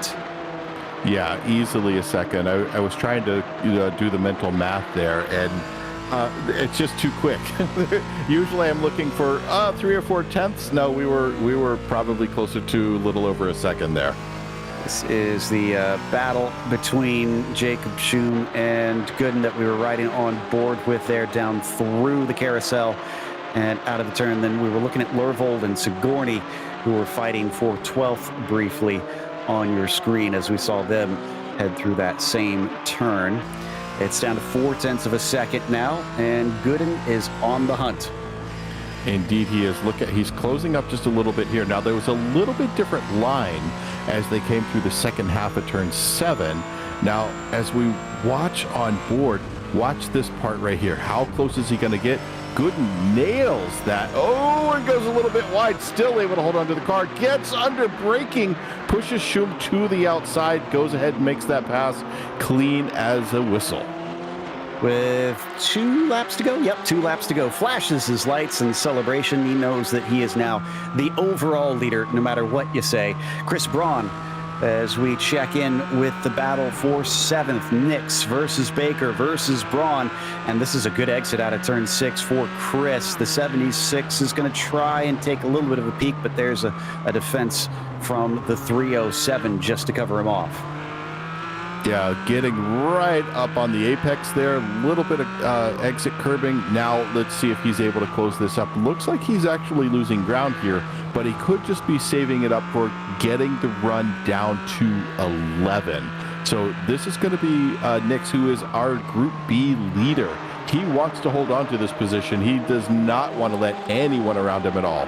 I don't envy Joachim Baker in this situation. He's not in a fight with either of these drivers, but they're using him, or at least Nix is using him as a buffer.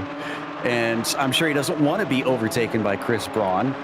But again, this is the fight for the win in the B group. So it's kind of that mental battle of, well, what do I do in this situation? I don't want to give this spot up, but I also don't want to get involved in what is probably an important battle. Yeah, and it just goes back to what I was saying before. It doesn't matter what your rating is so much. I mean, I have a silver rating, but I was once gold. I just got old. So yeah, your gold rating it goes to silver. It gets a little tarnished when you reach a certain age, but it doesn't mean you're any slower of a driver, because we've got a Group A right in the mix with some Group B, and that's not the way to do that. Between them down into the carousel, and that about seals it. Both of them go off, and Nix scampers into the distance. That'll basically give him the Group B win, because we are on the white flag lap when they cross the line, as Central Purple has allowed Wyatt Gooden to take the anchor. He used the super sub today, and it doesn't get much more super than getting Wyatt Gooden in your car to try and bring home the overall win. Yeah, it is difficult to be good in the sim and in real life. I see plenty of times that sim people come out and race real life, or real life people go and race sim, and it just doesn't translate well. Wyatt is one of those people who gets it in both worlds and just does a beautiful job in both places. Been seeing more and more of that crossover of sim drivers that have been getting opportunities, and Gooden was one of the early ones who worked his way up there and showed his mettle as he comes through the S's. He had Thomas Briggs in the car first. Leif Peterson, one of the major players here in the PCA Sim Racing series, has been around for a long time and does very well. And then Chris Pies, who is very much a hot shoe, handed over to one we didn't think we could get better than Chris Pies, but yeah, Wyatt Gooden will do it.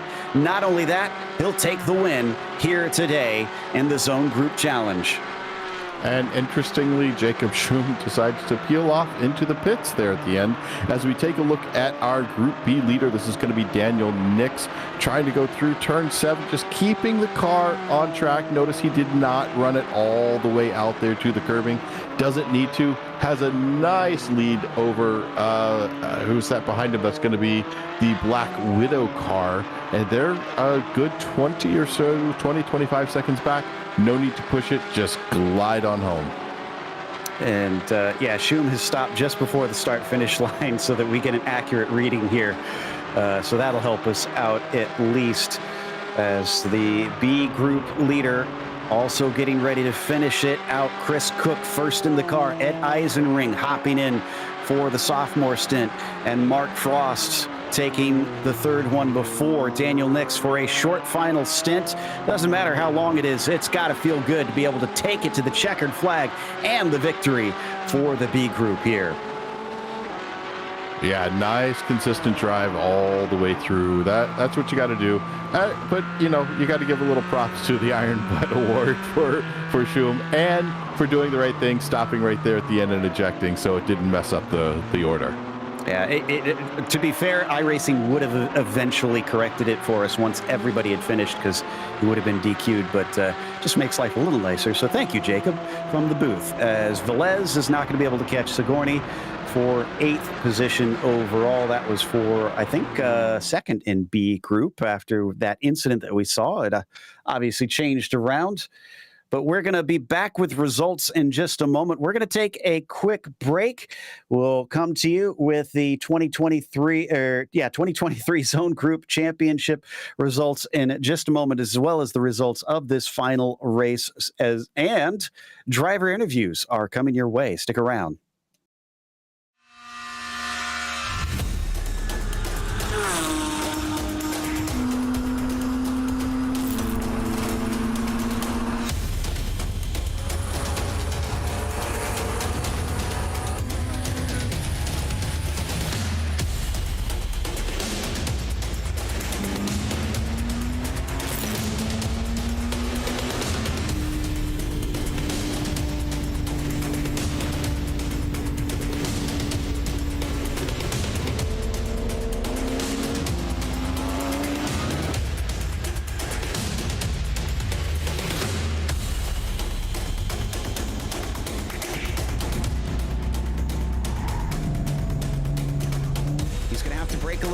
sure if that's going to be the case. He's actually got a nose ahead as they come down into the braking zone. He's going to do it the hard way.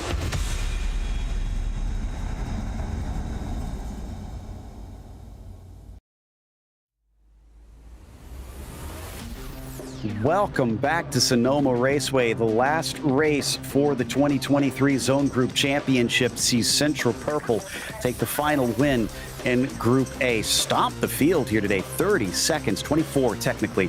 They were ahead of everybody else. Blackbird, the number 71, with an early penalty, somehow recovered back to P2 as Central Blue, who led for much of the race, just couldn't keep it up at the end. And they were eventually caught, but still got a podium. Then it's Team VR, the TFOS VIR team with fourth, and the top five completed by Mount Rainier. Yosemite, the WWZ team in the 209, managed to take the win in Group B as Cyclone, was sixth in their class, seventh overall for Group A. Black Widow was second in the number 61 for Group B, followed by Lightning taking third, and then Banff rounds out your top 10 overall. Taking a look in 11th, we've got the Wildcats, followed by Zion, Pikes Peak, followed by Revolution Empire. Then we have Central Maize and Central Green, and then WWZ Denali with Central Yellow right behind. All these are one lap down. Also, top 20, that's going to be WWZ Mount Hood. Then in 21st, it goes to TFOS Mid-Ohio. Hurricane Alley will be 22nd. The Streakers in the number 12 machines, 23rd. Summit Point, 24th. Hurricane Alley in the the Group A, number 20 car, unfortunately, 56. Only finishing 25th overall, having a hard day. The 57 team also not doing very well out there, 26 overall, but they were B group.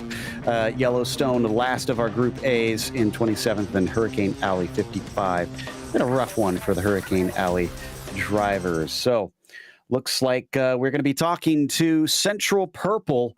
It was a bit more like Deep Purple with all the talent that they had out there today. It was an incredibly stacked team up there.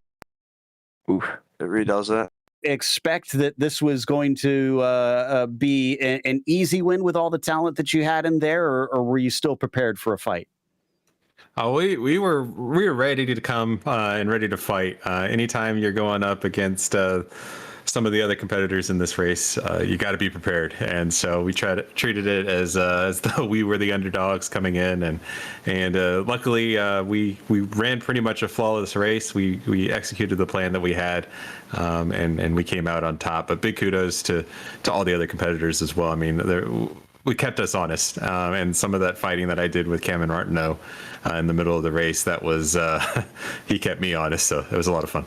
Yeah, that's Christopher Pies that you just heard speaking. Thomas Leaf, you guys began the first half of it, and you kind of knew what was coming with your teammates. Were you mainly focused on just kind of getting yourself in a good position there? Yeah, it was, the goal was to get up front. Of course, with our teammate being there, it added a bit of complications because the qualifying lap was about 0.6 off of what I wanted it to be. But, it was just a good, fair fight between our team, and we were faster and we got out front. Wyatt, one real quick one with you as well. You got to be the super sub today. Have you had much experience having to hop in last second to teams like that? Yeah, that was fun. That was like unfamiliar with the format, and just kind of last minute was invited to come race, and I'm glad I did. These guys pretty much like did all the hard work for me. Qualified up front, and Thomas did great to get us off to a good start, and Chris just had the car in position for me, and I just drove it home for 20 minutes. That you did, but you definitely made some impressive passes going by cars who were off strategy from you. Congratulations to all four of you on the win. Again, we were pretty stunned at the showing that you guys put on. Thank you, Joe. Thanks, appreciate it. That was Central Purple team with Thomas Briggs, Lee Peterson, Chris Pies, and Wyatt Gooden. Up next, we've got Z1 Blackbird, the number 71. Michael has caught up with Kessel, Polasek, Martineau, and Banjapaje. Yeah, quite a finish there, guys. How much of a relief was it right there at the end when the car behind you got into a bit of a tussle going through turn 6? To be honest, this was just a very difficult race for us. We just got involved with a bunch of incidents, and we knew that we had the pace to win this thing. It's just unfortunate we got involved in all of those. So honestly, I didn't really notice that the car behind did get involved into that incident. We just had clear space around us ever since we got the drive-through, and it was just a matter of just bringing the car home. So at the start, there was an interesting kind of thing that I was watching out of the side monitor here, where it seemed like Michael, that you were on an absolute mission to get the fastest lap of the race in the first stint. What was it? What was going on through your head there that made you go, "All right, I'm going to make this happen, and I'm just going to blow everybody away"? Well, we were 20 seconds down, so we did this at Barber where we pit early and allowed us to run in clean air. So I knew that I had to make pretty much every single lap count. So I just put my head down and tried to put the fastest laps I could so that we could close the gap to Central Purple. And Cameron, how about a little bit on that battle you had going on with Chris Pies? Yeah, I mean, it was definitely it was a lot of fun. You know, as we know from the Pro v Pro series, Chris is always going to race me hard. I'm always going to race him hard.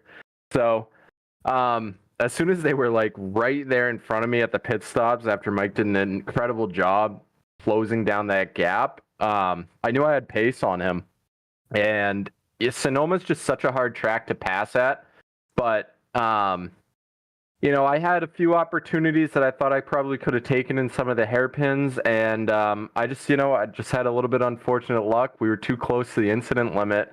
Gave him a little bit of a tap going into one of the braking zones, and iRacing decided that it was a 4X for me. So it was a shame, you know, because I kind of robbed you guys of a show, because I think we would have been battling pretty hard the entire stint, and it probably would have been a great, you know, spectacle. But you know, we got to keep it clean. So I enjoyed the time that I had to race Chris, and I know he's always going to race me hard and fair. So it's always so much respect for him.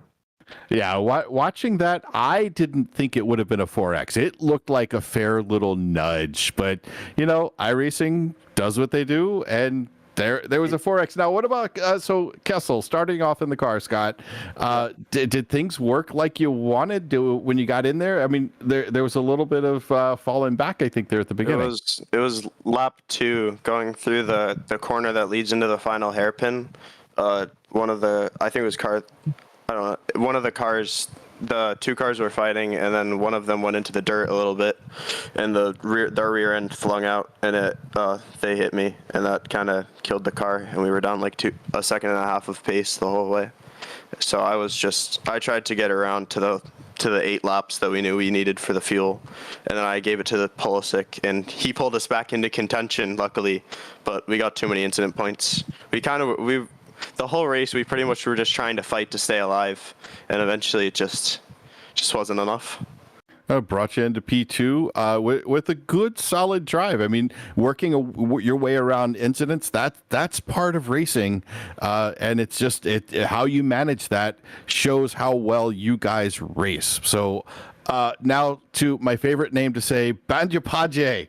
Tell me what it was like anchoring this one. Well, you know, we had a pro in Central Purple's car, so I knew my main job was just to bring the car home safe and sound and not lose too much time. So did the best I could, and you know, brought it home in P2. So I guess it wasn't too bad. Yeah, with a little consternation here and there throughout that race, really good job bringing that home in P2. Huge congratulations to you guys. Hey, thank you. And I do want to just say Central Purple did a phenomenal job this season. So hats off to them. They drove flawlessly. Definitely. Their risk management was way better than our team's, and that's how they got us. They did drive very well, so congratulations to them. Yeah, beautiful driving all around. Great job, guys. Thanks for being here with us. But with that, I'm going to send it back to Joe, and he's got our P3. Indeed, Central Blue, who did lead much of the race, Robbie Prescott, Mark Nistor, Ian Simon, and David Glenn wrapping it up for them. That's got to be a little bit bittersweet, I imagine, guys, finishing on the podium, but you were P1 for so much of it. Did you kind of know that the pass was coming, or did you have hopes that maybe you could bring it home in the top spot?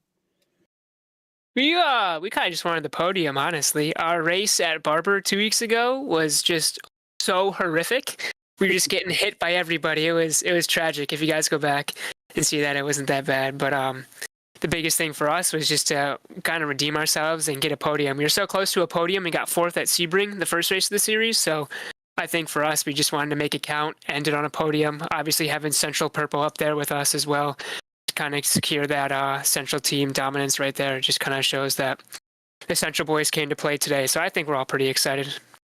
Ian, you were the one that were in the car and you saw them kind of breeze past you towards the end of it. You talked about just you guys wanting just the podium. Was it still difficult to give up that P1 as they went by?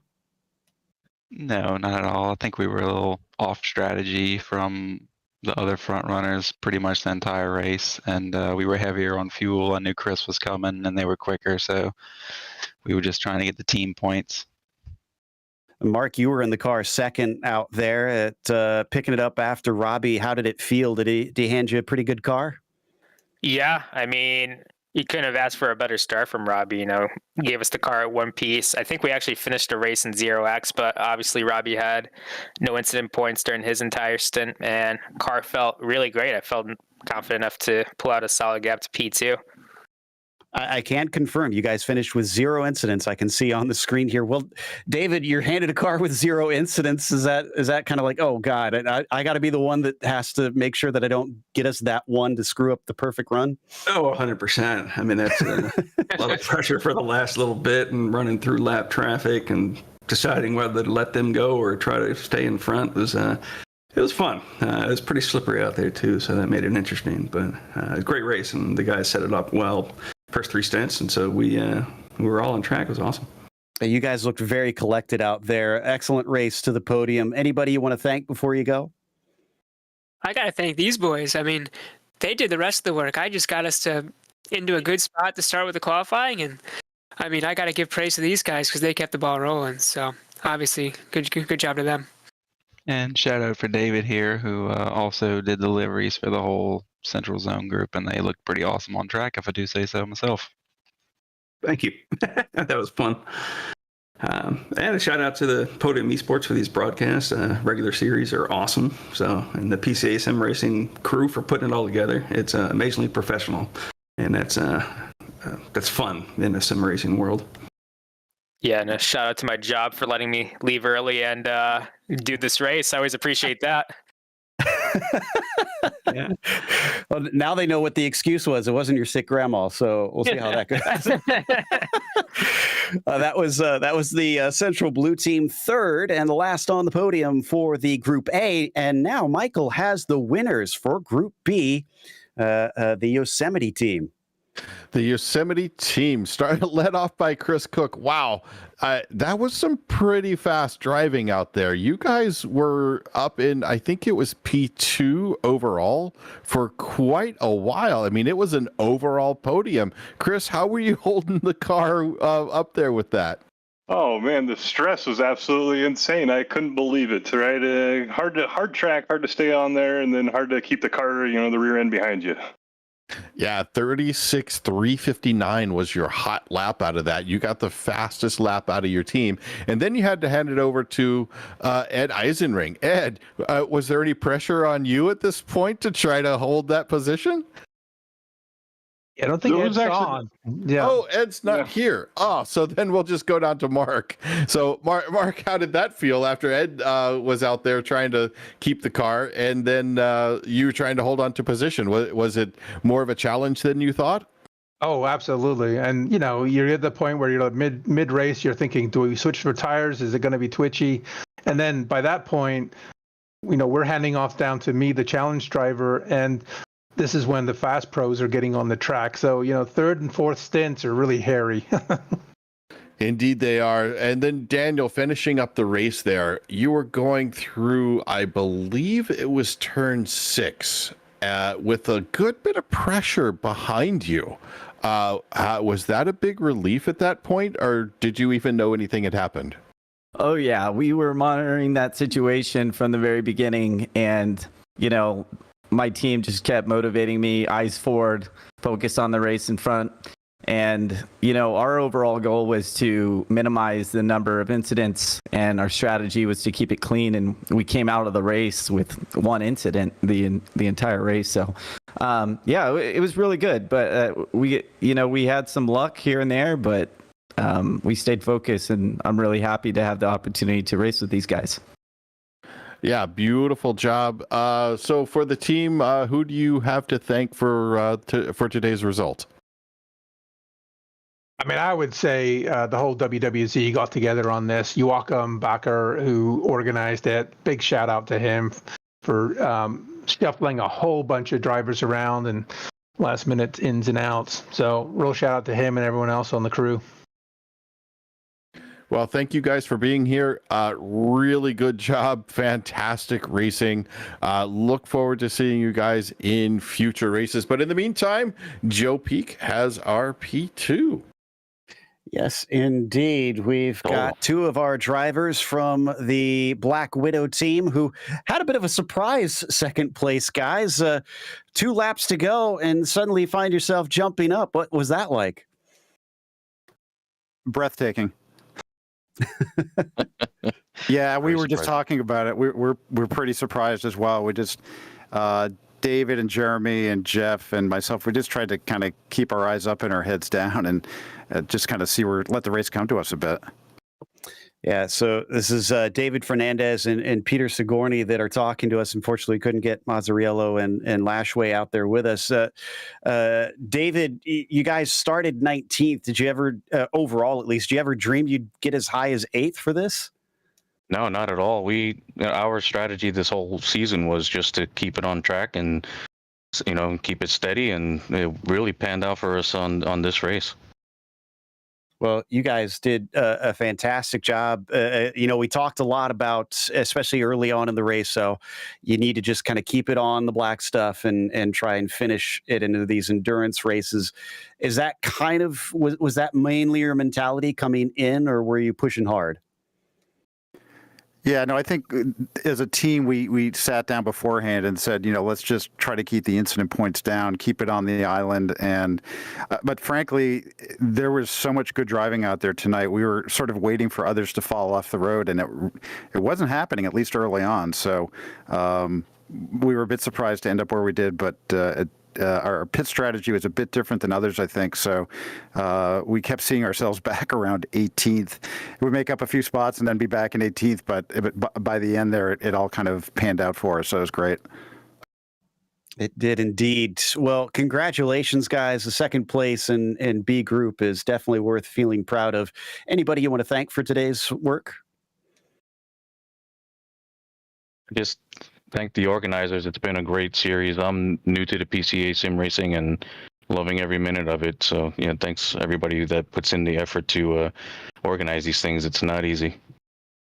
Yeah, and I'll just say thanks to, our teammates. We had some issues with people being able to commit to the full season. David was our super sub. He wasn't going to run the series at all and ended up running all 3 races. And then Peter Yerxa, who ran with us, unfortunately had a motherboard crash on the system, so he couldn't make it. And Nikki Chan, who's awesome and is helpful to us as drivers, couldn't make a couple races, so Jeremy stepped in. So it was really a great sort of larger team effort. So thanks to our team. They did a great job. Absolutely. So that was Peter Sigourney and David Fernandez teamed up with Jeff Lashway and Jeremy Mozzarella taking second in Group B. Sadly, we don't have the third place finishers in Group B, but we do have a special guest, Chip Witt, the area racing manager for the Redwood region. Chip, welcome aboard the booth. Thank you very much, Joe. Great to be here. Talk to us a little bit about the series, because I understand you have a pretty good hand in all that goes on here behind the scenes. I stand on the shoulders of giants here in the PCA Sim Racing League, but I do kind of wrangle the monkeys, as it's been said. Really, the whole basis of the Zone Group Championship is to give the zone groups an opportunity to build camaraderie among their ranks, and really build up drivers cross class and to give them the opportunity to do things that they don't get an opportunity to do in the single series that we have, and even in the team racing. It's a very different flavor in terms of how it builds camaraderie and excitement among the Porsche Club of America zones, because that's how the PCA is organized, 14 zones across the nation, and so the zone groups are comprised of those zones, and that's where the drivers are driving from. So it's pretty exciting, pretty good for the entire club. I'd say so. I mean, having now gotten to see the three races, especially with what we witnessed tonight, do you feel pretty proud? Because, I mean, a race that saw the team that won it charging through the field, second place, having to recover from a penalty, it kind of had a bit of everything. It really did. I think that the team dynamic of this brought a whole new dimension to it, and it was some of the most exciting racing that I've seen yet. So very, very satisfying to see that. Well, do you have anything that you can tease us with coming up that's been kind of brewing in the background? Is there any stuff planned coming up that's new or exciting? Well, we're actually going to continue to tune on this. We've got a lot of feedback from the drivers. One of the things that, we've talked about as a steering committee on a regular basis is that passionate drivers are a good indication of league health. And boy, do we have passionate drivers. They are wanting to provide input and commentary on every little thing in terms of the competition rules, tracks we race on, the cars we drive on. If it was silent, it would be horrifying. And it's quite the opposite. And so very, very exciting to see how we can tune this league and continue to build even better competition as we move forward. So exciting stuff coming, but Series 10 is just around the corner starting next week. So that's going to be very exciting. Of course, we start off at Road America in the GT3R across the four classes that are racing there. Oh, I'm so looking forward to that, because I love when the series racing happens. But there's an important thing. I understand that you have the final results for the Zone Group Challenge. Do you want to tell us who took all the marbles today? I'm going to tell you, but because I want to give a little bit of airtime for each of our zone groups, I'm going to start from the fifth place zone group. Founders of Schnell, representing PCA zones 2 and 4, finished with 1,290 points in the series. In fourth place, Hurricane Alley, which is PCA zone groups 3 and 12, finished with 1,740 points. Third place, getting up to the podium, Central, for PCA zones 5, 10, and 13 with 3,190 total points. Finishing in second, the Wild West zones of PCA zones 6, 7, 8, 9, 11, and 14, finishing with a total of 4,220 points, leaving the last remaining of our zone groups as the winner overall, the Wildcats of Zone 1 with 4,520. But I want to give congratulations to every one of these drivers, every one of these zone groups, for a tremendous competition that was done fairly and with a great deal of excitement and passion. Well, I'm super glad that we had John to give us that, Chip, and big thanks for coming in, tell us a little bit about it, and also giving the big reveal. I can't wait for season 10 and enjoy a very short break, I guess. Definitely. Thank you. Chip Witt here to tell us a little bit about things as the area racing manager of the Redwood region, doing a lot of hard work behind the scenes. So a huge pat on the back to him and everybody in the steering committee. We're going to close up, but again, we have lots of excitement coming, because on Wednesday, March 15th at 9:25 p.m. Eastern, we kick off Series 10 with the club race at Road America. A big thank you goes to the steering committee once again, and PCA Sim Racing in general, but also a huge thanks to our team tonight, Michael, Ryan, Cameron, and Dougie. Also, none of this is possible without those behind the scenes of Podium Esports, Ryan Bauer, Gary Sexton, and John Theodore. Thank you so much for watching tonight's broadcast of PCA Sim Racing. I'm Joe Peak. I'll see you on the track.